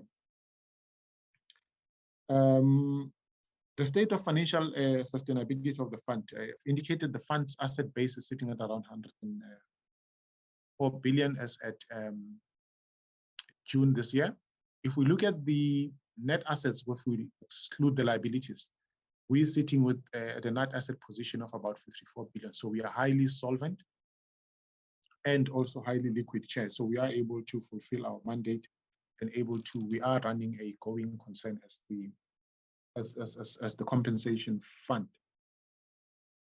If I go to Honorable Mlenzana's question, Chair, right, so I think the compensation fund in terms of its workforce and how it's structured, we have three core business units: medical claims, we have the rehabilitation and return to work unit, as well as the COID unit, which deals with the registration of claims and assessment of employers. When we restructured in 2017, we were then able to bring in all the relevant skills that we needed to capacitate these three units. However, there are still some challenges with the numbers and so on, and I'll touch on that when I respond to the Honorable Chairperson's questions later on, Chair. But we have, and the workforce, there's no doubt, Chair, that the compensation fund employees are committed to their work. We may have a minority who are mischievous, who don't have an interest of working hard and interest in being mischievous and so on. And where we identify such, we actually decisively deal with it. But majority of the employees of the compensation fund, we are all preoccupied with one objective, and that is to make sure that any occupational injury or disease that occurs in the workplace, the workers receive justice for it, and we make sure that those that have treated the workers are then compensated for their work in ensuring that workers get this social security that is important in the workplace, Chair. So there is, I have no doubt on the commitment of, within the constraints that we operate in, Chair, officials are highly committed to the mandate and the vision of the compensation fund. And with regards to when do we foresee all this to have happened, Chair, we, as part of our plans in the action plan, I've indicated that by March 2024, we would have then completely implemented all the items in our action plan, and we should see a better compensation fund, not only from an operational point of view, but also in terms of the audit outcomes, Chair. It may not get us to the clean audit at that stage, but we would have actually improved audit outcomes, Chair, by that time. Chair, I think in our report, going to the Honorable Chair's questions, I think we actually looked at the issues that were relating to the disclaimers in our report in terms of the plans and the progress that we've made so far. We're happy to also do a presentation on the operations of the compensation fund and the impact of the operations of the compensation fund at a later stage, Chair. When we requested to do so, we'll prepare a presentation for it, Chair. But with regards to why are we appointing permanent resources? So part of the problems that we're trying to resolve on the audit outcomes, Chair, is something that requires a short-term intervention, because we do have finance officials that are running our day-to-day operations of the fund. If you look at the team that we've brought in, actually looking at all those disclaimer issues, looking at all the prior period issues and making sure that these are dealt with. It previously took us a long time to deal with these things because we had the very same team looking at how they run the day-to-day functions of the fund, as well as keep going back to try and fix what would have been the reason for disclaimers in the past. And this was counterproductive, Chair, and was not yielding the desired results at a fast enough pace. And I think the decision then to make sure that we bring in resources that could then, on a short-term basis, be able to help us deal with all the old issues and making sure that where we have implemented controls currently, are they adequate or not, so that at the time when they leave, we then continue with our day-to-day operations with these enhanced controls and making sure that all the issues from the past have also then been adequately dealt with. So the intention was not to keep this resource permanent. But however, Chair, when we look at whether are we adequately, and I think that's one of the questions that you've asked, are we adequately structured? We've developed our structure currently within the constraints and the limits of the Public Service Act and the guidelines and circulars issued by the Department of Public Service and Administration. These can also be constraining, particularly the point that you raised around why are we not corporatizing the compensation fund? Because some of the skills that we need to be fully effective are the skills that we have to compete with the private sector for, competing with the likes of your Discoveries, your Med schemes, and all the others. And we're not able to attract some of those skills to bring it into the organization. Because of the way we function, we're still employed in terms of the Public Service Act. Our remuneration is limited to within the prescripts of what the Public Service Act allows. And as a result, then you are constrained when it comes to, and I think it's one of the reasons why, and I think that's a question that's also preoccupied the minister, and it's one of the reasons why the ministers requested that there must be this architecture review to assess whether are we really adequately skilled and adequately structured. If not, what are the recommendations that he then needs to implement to make sure that we get the compensation fund? What are you saying on that one? What's your view? I know the minister may be working on these things. You are there as the driver. What do you think about the architecture of the organization? We're not correctly structured, Chair. We need to, I think if we are to attract the skills and operate, we also actually need to be structured as such. And being structured as part of the public service, I don't think that in terms of the Public Service Act allows us to attract such skills that we need, Chair. And also, I think this goes also in terms of the question that you asked around the ICT systems. So we have developed good applications with regards to processing of claims, but we don't also have adequate skilled resources to be able to adequately support these applications because also of the limitations that our structure is providing. And also the fact that also, I mean, we run on the CETA networks, network security issues, speed of security of network and all those things. These are some of the limitations that makes even the best systems that we put in place.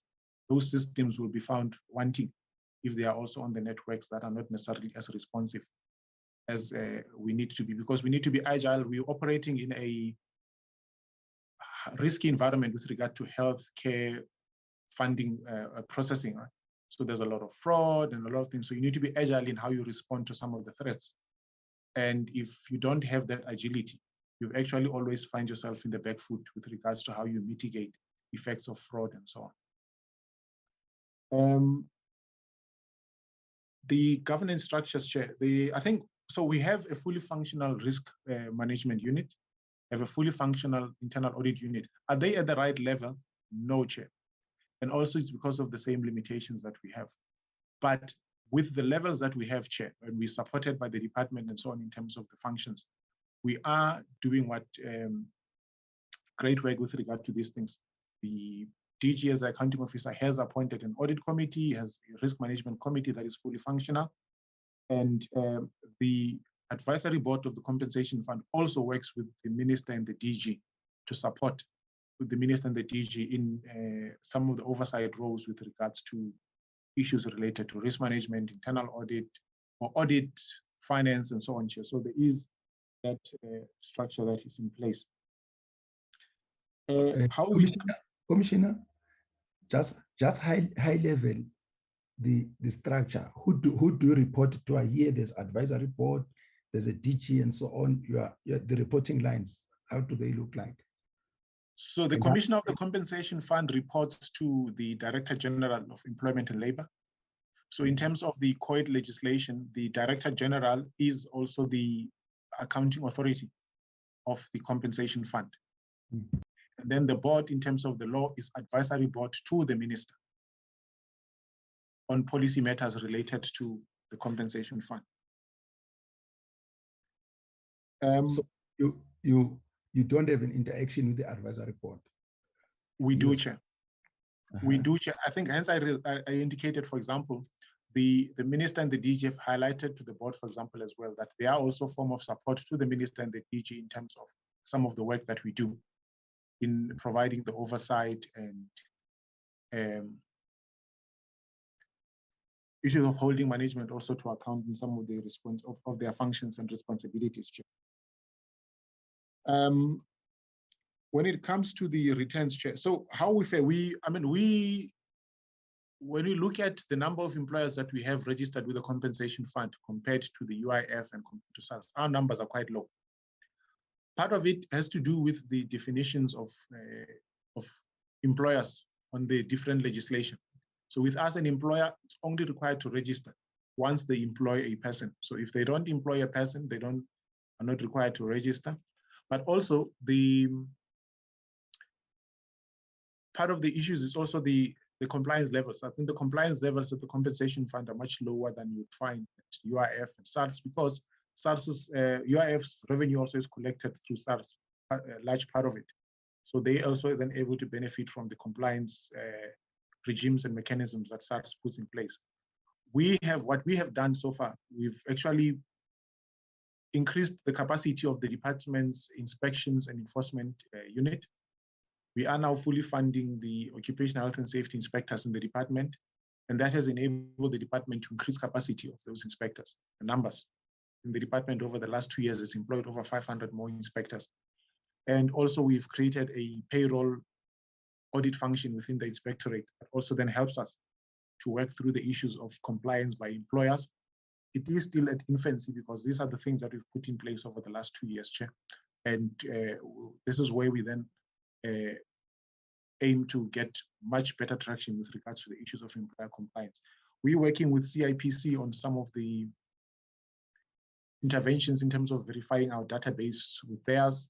We also have that participating in the base portal where an employer who registers doesn't have to come separately to the compensation fund to register. If they register with CIPC, also automatically then register with the compensation fund. These are some of the interventions that we've put in place to ensure that we increase compliance. We've also introduced online processing. Employers don't have to now send papers to the compensation fund. They can actually do registrations online so that it helps to improve the turnaround time with regard to registrations and compliance. For the PIC, Chair, so we do invest solely through the PIC, and this is also because of the legislation. So in terms of the COID legislation, we're then required to invest our surplus funds through the Public Investment Corporation. So hence that has been what we've been doing over the last years, and how we contribute, Chair, to economic inclusion and empowerment. Chair. So the unlisted investments are indicated. The objective of the unlisted investment is to achieve both a social return as well as a financial return. And the social return we're aiming at here is that our investments sustain jobs, create new jobs, and also contribute to creating of enterprises. So the compensation fund is also one of the founding shareholders of the SMME fund. It's a fund that was established by various corporates in South Africa with the PIC, and we are also one of the investors. And that's where we actually then looking at, you ask questions around empowerment of rural businesses, township businesses, and so on. The SME fund is doing a great job with regards to making sure that this particular part of the society is, or the economy is actually getting access to capital. So that's one of the investments that we've made. If you look at the strategic plan of the compensation fund, we have also earmarked to allocate about R1 billion towards investments in SMME sector. And the objective is to make sure that those in the township economy, in the rural economies, do have access to capital and are then able to do business. Chair, I think I've responded to other questions. I'll just ask Julian just to come in with those two, Chair, and then back to you, Chair. Julian?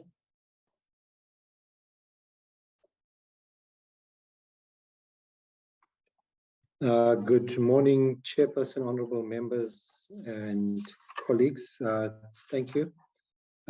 Chair, with regards to the domestic sector, as Commissioner has indicated, the uptake is extremely poor at this point in time. In terms of our database, we have about 734 domestic employers registered with the fund. What we have been doing, Chairperson, in terms of the sector, we've been doing a number of advocacy sessions, both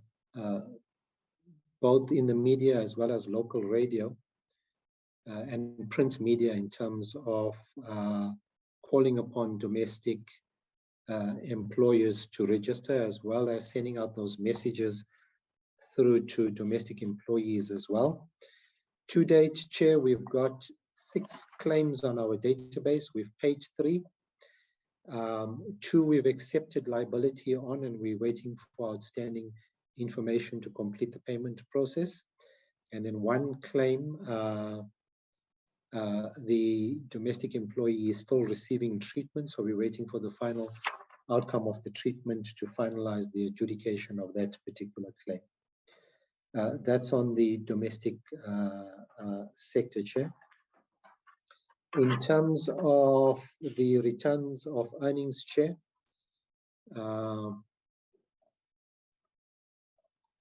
at this point in time, 280,199 employers have submitted returns through to the fund. We've assessed 98% of those returns, which makes up 274,465 that we've assessed, which is that 98%. There's a total of 5,734, which is 2%. That's currently under assessment, where we are waiting for further information from the employers to complete those assessments. Chair, I will leave it there. If there's any other questions. Thank you, Chair. Commissioner Dan. Commissioner. Thank you. Okay. Before I let you go, let me just check with the other members if there are any further questions, maximum 2 questions. Let's see, Honorable Matafa, anything from your side? Honorable Peters, anything from your side? Chair? Yes, Honorable Peters. No, it's Honorable Hlangweni, Chair. Oh, Honorable Hlangweni, good morning. How are you? Morning, Chair. I'm good, Chair, and you? Thank you. Please come in, Honorable Hlangweni. Thank you, Chair. I just wanted to check by the from one of the commissioners that can perhaps answer this question. What is your ratio? You said you have employed 500 inspectors. What is your ratio per employer, per employee to the 500 inspectors that you have employed? And how many cases do they deal on a day-to-day basis on inspecting of companies and so forth, and also on your domestic front? Thank you so much, Chair. Thank you, Honorable Hlangweni. Chair? Yes. Is Honorable Sonyana as well? Good morning, Honorable Sonyana. Yes, Honorable Chair. How are you? I'm fine, Honorable Chair, and you? Fine, thank you. Please come in, Honorable Sonyana. Thank you so much. Chairperson, I just wanted to understand from the Commissioner that they said that the majority of the compensation fund employees are committed, and we don't doubt their commitment, but he mentioned that there is a minority of employees who are mischievous. Can you confirm if the workers who are mischievous are the ones, the workers who are mischievous are the ones involved in fraud, and that was uncovered earlier this year? And can the Commissioner explain if there was anything done about the uncovered fraud? We will also ask the Minister, but we want the Commissioner to take us, to take this committee into confidence. Furthermore, Chair, I also want to understand, can the compensation fund give us numbers of registered workers by sectors, like for example, logistics sector, retail, creatives, art, and so forth. And lastly, Chair, I'm trying to follow, but it's not clear. Can the Commissioner explain to us how do they measure their performance? Is it current claims or on claims lodged in the system? And or in this point, does the compensation fund has any backlog of claims? And why is the compensation fund still experiencing fraud when you said the new system will resolve that fraud? Thank you so much, Chair. Thank you, Honorable Shanyana. Honorable Kaiso.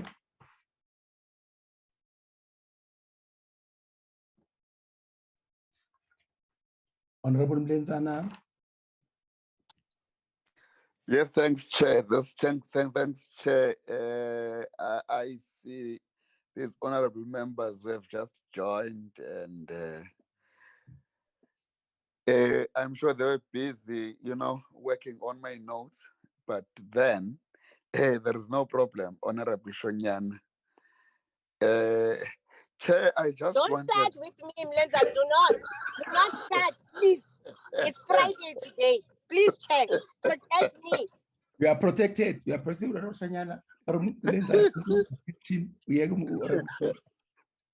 Withdrawn. Okay. Thank you, Chair. Chairperson, on these corruption-related cases, I heard the explanation, but then, as Honorable Hlonyan has just indicated, I wanted to have a follow-up question here on the magnitude of these cases. How big is the magnitude? Going back to what I asked before, the relationship between the material irregularities and corruption. And then now, there are cases, yes, I understand. Is there a way of follow-up to those people who are no longer within the employ, who are no longer employees? And the last one, Chair, relating to this, would be if all systems are in place as per the explanation, that there has been this re-engineering and restructuring of the workforce, what could then be the causal factor of the underperformance? Because the reality is that there is still an element of underperformance. I wonder what could be the reason. Perhaps is it not incentives? I'm thinking aloud, Chairperson. Thank you. You, Honorable Lenzana. Honorable Kaiser Beck. Okay. My last questions, Commissioner, just trying to follow up on what you said. Would you then say that the current architecture of a compensation fund constrains you when you try to deliver on your mandate? One, two, then what will be your ideal structure? Remember, you're talking to lawmakers. The laws that you're talking about are the laws that are made by this parliament. So I always hold the view that we should not be constrained by the laws that we make. So are you saying the current structure, is it efficient or inefficient? Please talk to us. Question two. It's very clear that if you compare the number of employers who make returns to SARS and UIF and yours, which is about 300,000, which is less than half. There are a lot of employers who don't make their returns. My apologies. Your assessment, how much are we losing as compensation fund? Really, the related question, what do you do with employers that you find to be delinquent? Because not complying with the law, it's a criminal act. what have you done to try and deal with that? Commissioner, back to you.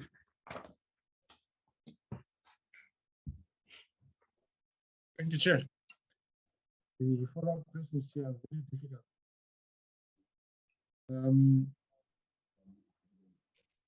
So the ratio of employees, Chair, we don't have that number unless, I'm not sure, I see the COO is still on the line. And unless, I know that information is available within the department.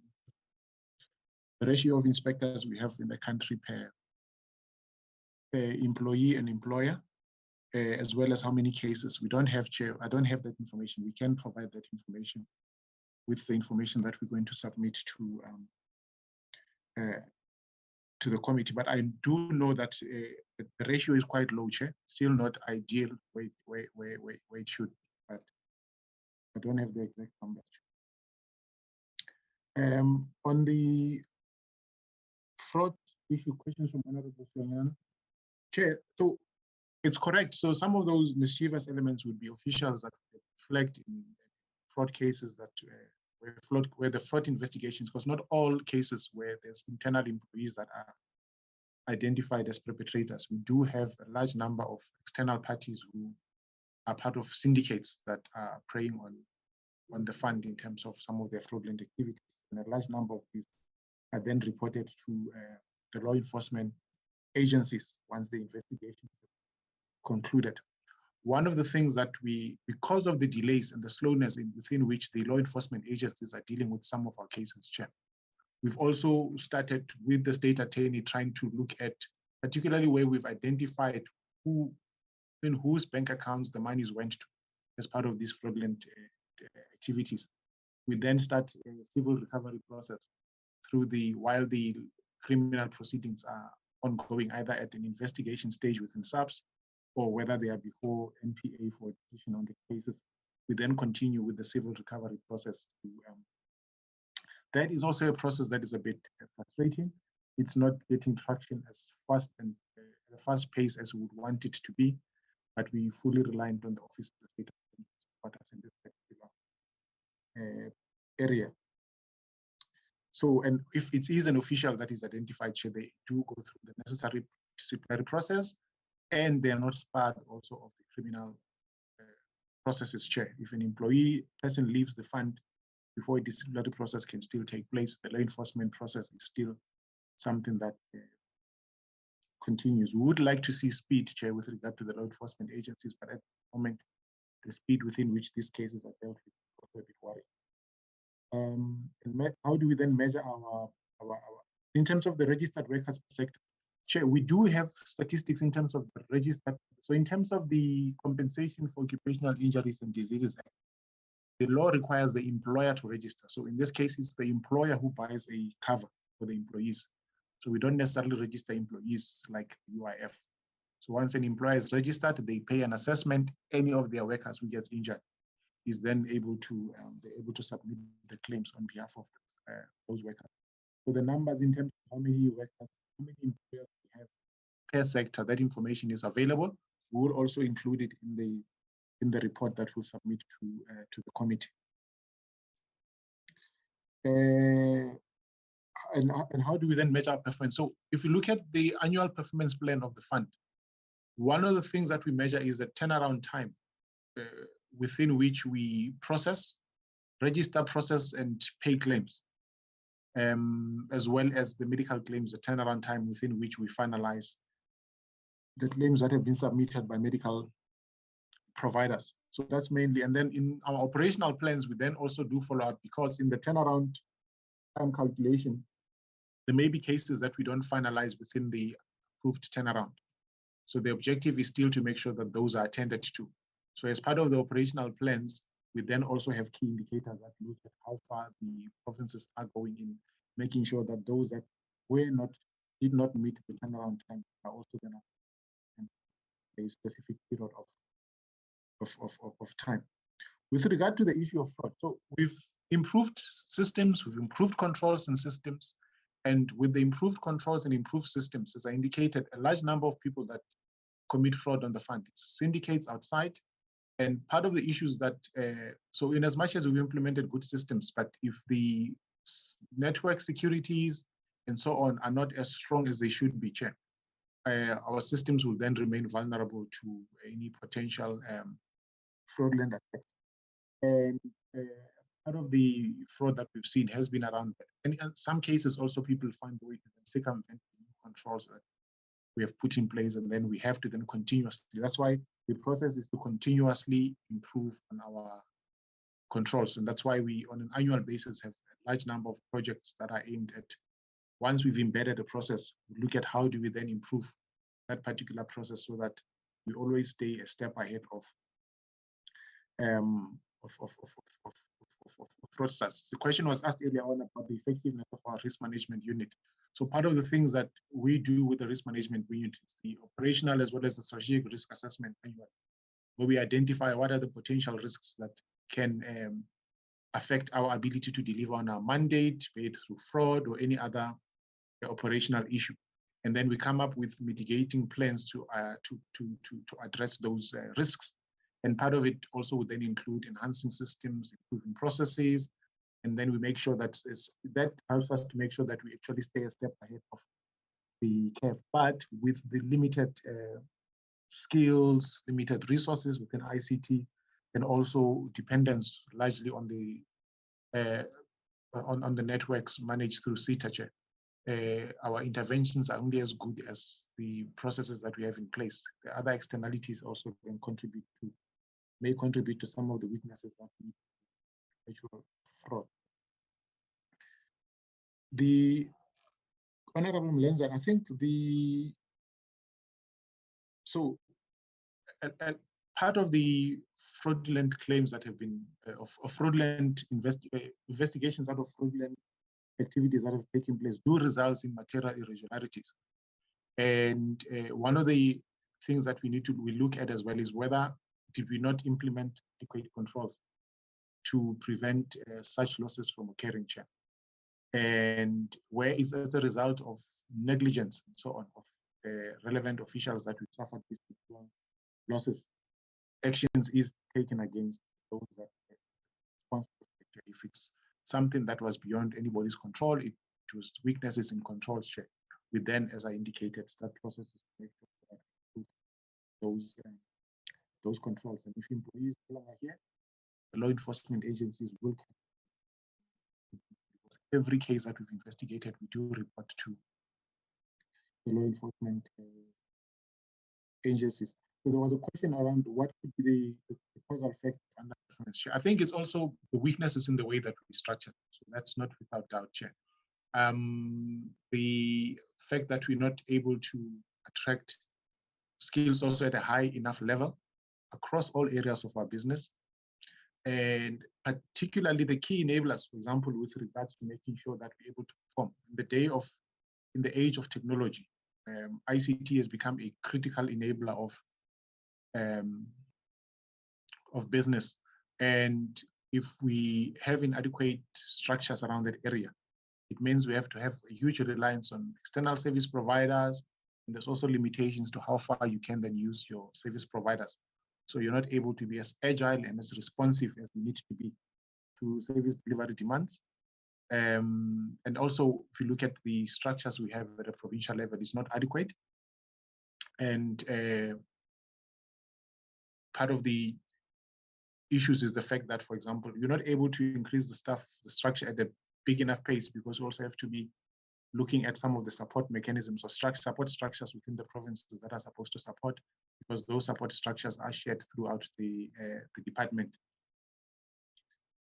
So there is a Chair. That's why we are confident and hopeful that the architecture review that has been put in place, Chair, would actually point out to these failures and these weaknesses, so that correct recommendations would then be made to close those.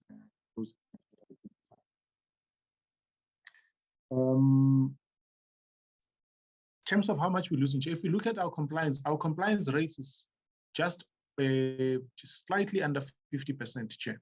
So if we look at that and assume that everybody else who's not complying ought to have been complying, it means our revenue should be double what it currently is. If I look at the revenue that is collected for the year ending March 2022, from assessments alone was about 9.4 billion, Chair. Right? So if all employers will comply, that number should be double. We do know that within the number of employers registered, some of them may not meet the requirement of, or the definition of an employer may not be required to submit assessments as yet, but that number would be slightly less. So almost 75% of employers we have should ideally be complying and submitting returns. And if they were, our revenue would be somewhere in the upwards of about 15 billion. I've answered all the questions. I don't know if the COO wants to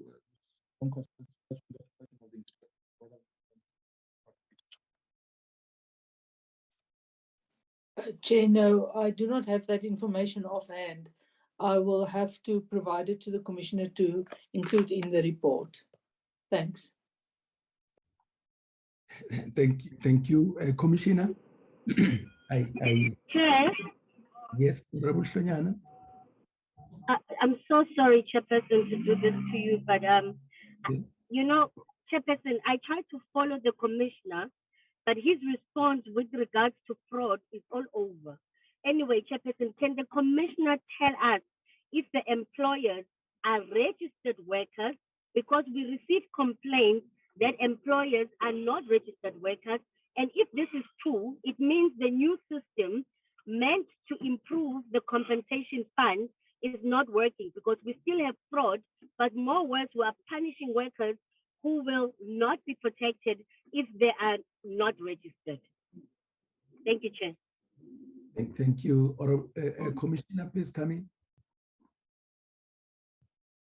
Thank you, Chair. If I follow the question, Chair, so it's around, so with regard to fraud and employers, as I said, the employer, in terms of the law, only the employer is required to register.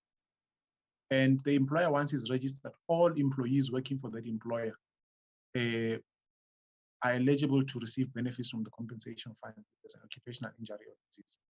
If an employer doesn't register an accident, if an accident has taken place at work, there are mechanisms for employees themselves to come to the department and to report a case with our inspectors. And the process that we follow then is to make sure that the inspectors do go to an employer to compel the employer to submit the claim to the fund. We do have instances of under-declaration because the employers, when they do submit the returns, they need to tell us, I'm registering as an employer, these are my returns, this is how many people I am employing. It doesn't need to tell us who are those. It says this is how many people I'm employing, and this is how much I'm paying them. And then we do the calculations of the assessment based on it. So we do have instances maybe of under-declaration, and how we pick those things up is also through these audits that we are putting in place now, as well as verification of information through the UIF database, amongst others, so that we can then get back to employers, Chair. But with regard to fraud in general, Chair, I think the response I had given was that if there's a fraudulent case, there's instances where fraud would flag an internal employee. If that's the case, that employee would then go through the appropriate disciplinary process. In addition to the disciplinary process, we do open criminal cases with the law enforcement agencies. In some cases, the fraud will be as a result of outside parties, and then those outside parties, when we completed the investigations, we also report cases with law enforcement agencies, and the law enforcement agencies then follow the part. But one of the things I indicated also was that because of the frustrations with the law enforcement agencies, with the speed within which they deal with our matters, we've also started with the state attorney following a civil recovery process, particularly if we know who the money went to. We then also start the civil recovery process. That's a process that we've started in the last year. It is slow, but it's gaining traction. Thank you. Just perhaps a follow-up on that. Thank you for the clarification. Now, what becomes very clear here is that an employee may end up suffering because the employer didn't register. Am I correct, Honorable Mafata? Thank you, Chair. So, yes. True, Chair, but the employees have recourse, Chair. So if an employer doesn't register a claim or employer is not registered, any employee who gets injured at work and feel that an employee doesn't register a claim with us, they can go to our labor center. And they then register their complaint with the labor center. We then send an inspector to the employer. And then the inspector will then be compelled to do the registration process and get the employee registered. So even if an employer is not registered, it doesn't necessarily leave the employee out of the net, because we are required to make sure that the worker gets social security in this event. Chairperson. Yes. Chair. Yes. You know, Chair, employers are not registered workers. Employers are not registered. How will a worker do this process if they're in their deathbed? Maybe the commissioner should explain that part. How exactly is the worker going to do this process if they are lying on their deathbed about to die? How are they going to do that? Okay, lastly,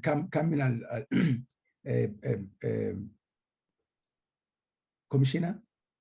Thanks, Chair. So, Chair, in terms of the benefit rules of the compensation fund, a worker also and their surviving dependents are entitled to compensation, even if an employee passes on, Chair. So if an employee is not able to go to the labor center because either is in hospital and so on, nothing stops any of the family members to reporting the matter with our inspectors. Our inspectors will take that matter up and go to the employer, Chair. Okay, that's fine. I think that's fine. But what I said before, Commissioner, is that am I right that the employer is breaking the law when he or she doesn't register? That's correct, Chair. And if the answer is yes, any action that has been taken against those employers and what has been, can you share with us what has happened perhaps in the past financial year? Or they can just get away with it. What happens once you find out that they did not comply with the prescriptions of the law in this instance? So, Chair, one of the things that what happens is that these cases will be referred to employers, to inspectors.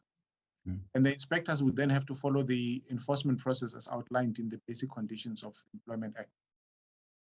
The biggest challenge, though, with the COIT non-compliance issues is because the COIT criminalizes non-compliance. These cases normally would then have to go to the magistrate court. And that's where the inefficiencies are happening. So one of the things that we're doing to align the COIDA legislation to the other labor legislation is to do away with the issue of criminalizing non-compliance, but rather looking at administrative penalties and fines, which is how all the other legislation, and that gives the inspectors, in fact, much more better power and control of the punishment that can be given to an employee as opposed to having to rely on a process that currently so far has failed us basically in terms of the matters going to the magistrate's court. Yes. Okay, that's fine. I think, Commissioner, we are nearing the end of our session with you, and as you could see, there are a lot of questions which came up. I think one area that has come out loud and clear to us is that the structure that we're having is not an efficient structure. And to me, for an institution which is having 104 billion rand under management, I can't agree with you more. I think it would be good for us as a committee also to engage with the political office around this. I think there is a big problem. And then say, as a committee, we keep on referring to this 104 billion rand, but we don't know whether it is 104 billion rand because these figures are not audited. It may be 208 billion rand, it may be 60 billion rand. So one of the reasons why we have annual financial statements which are audited is that we as economic players, economic agents, could put some reliance on the numbers that we are getting there. As things stand now, Commissioner, we can't put any reliance on these numbers. That's the problem about having disclaimers accredited. So that's why we would like to see this organization improving and getting to some form. You can't have such a big organization having disclaimers.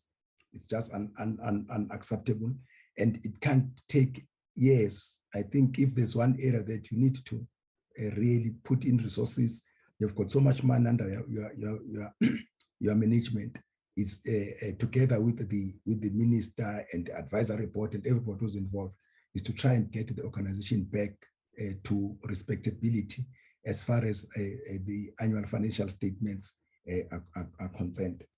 Having said that, thank you very much for the time that you have taken with your team and shared with the committee. And those questions that you still must write back to us, please do that so that we complete this process. But thank you very much. We'll go to the next agenda item. You are excused, Commission and your team, but if you want to remain on the platform, we're a transparent committee, you may remain. Thank you, Chair. Thank you, honorable members. Thank you. Honorable members, let's go to the next agenda item, which is the approval of the minutes of the 2nd of September, 2022. Before I move for the adoption of the minutes, Honorable Ntlangwini, usually I know when we're in these meetings, you are in another committee. Now, when I see in the attendance register, you are marked as absent. Can I then ask that you always send an apology when you are in other meetings? I think I'll say the same thing to Honorable Kwankwa. Ntlangwini, comment? Honorable Ntlangwini, are you there? Okay, I think I'll take it up with her. Yes, noted, Chair. I noted on her behalf. Okay, please. Okay, thank you. Honorable members, can I have a mover for the adoption of the minutes? Honorable members? Yes, Chair, I move Mlenzana. Honorable moves for the adoption. Can I have a seconder?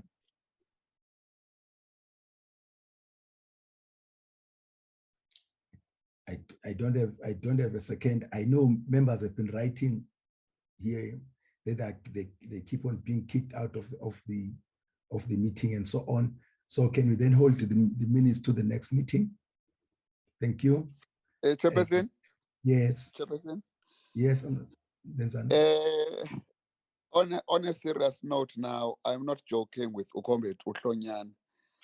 If also her case could also be raised when she takes up the matter to her party, that because now she is here unable to confirm minutes because many a times she comes as a alternative. If she could now be declared full-time in these two committees, so that we know that we are always with her also. Yeah, Chair. Where does this one? It's Friday, Chairperson. Please, man, Mlenzan. Yeah, man. Goodbye.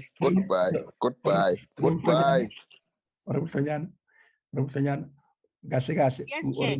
Mlenzana says she misses you on this committee, and so on. So I think that's what she's saying. Siyakudinga committee usho njalo Honorable Mlenzana, and I support him. Agreed, Shanyana? I'm giving up, Chair. It is Friday today, Chair. Please, man.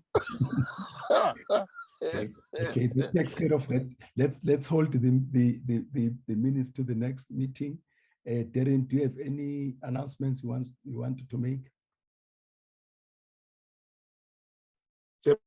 Chairperson, no announcements from my side. The next meeting is next week, Tuesday, with the Department of Agriculture, Rural Development and Land Reform. Thank you. Thank you. Yeah, thank you so much, honorable members, for availing yourselves on a Friday. And I think it's a very important institution that we're meeting. It's about the plight of the workers. So it's very important that we should and they've got lots of money that they're dealing with. The question of adverse audit findings, let alone disclaimers, are definitely a reason for concern. But thank you very much. Have a good weekend. The meeting is adjourned. Thank you, Chair. Thank you. Thanks, Chairperson. Thank you. Thank you. Thanks, Chair. Thank you, Mashile.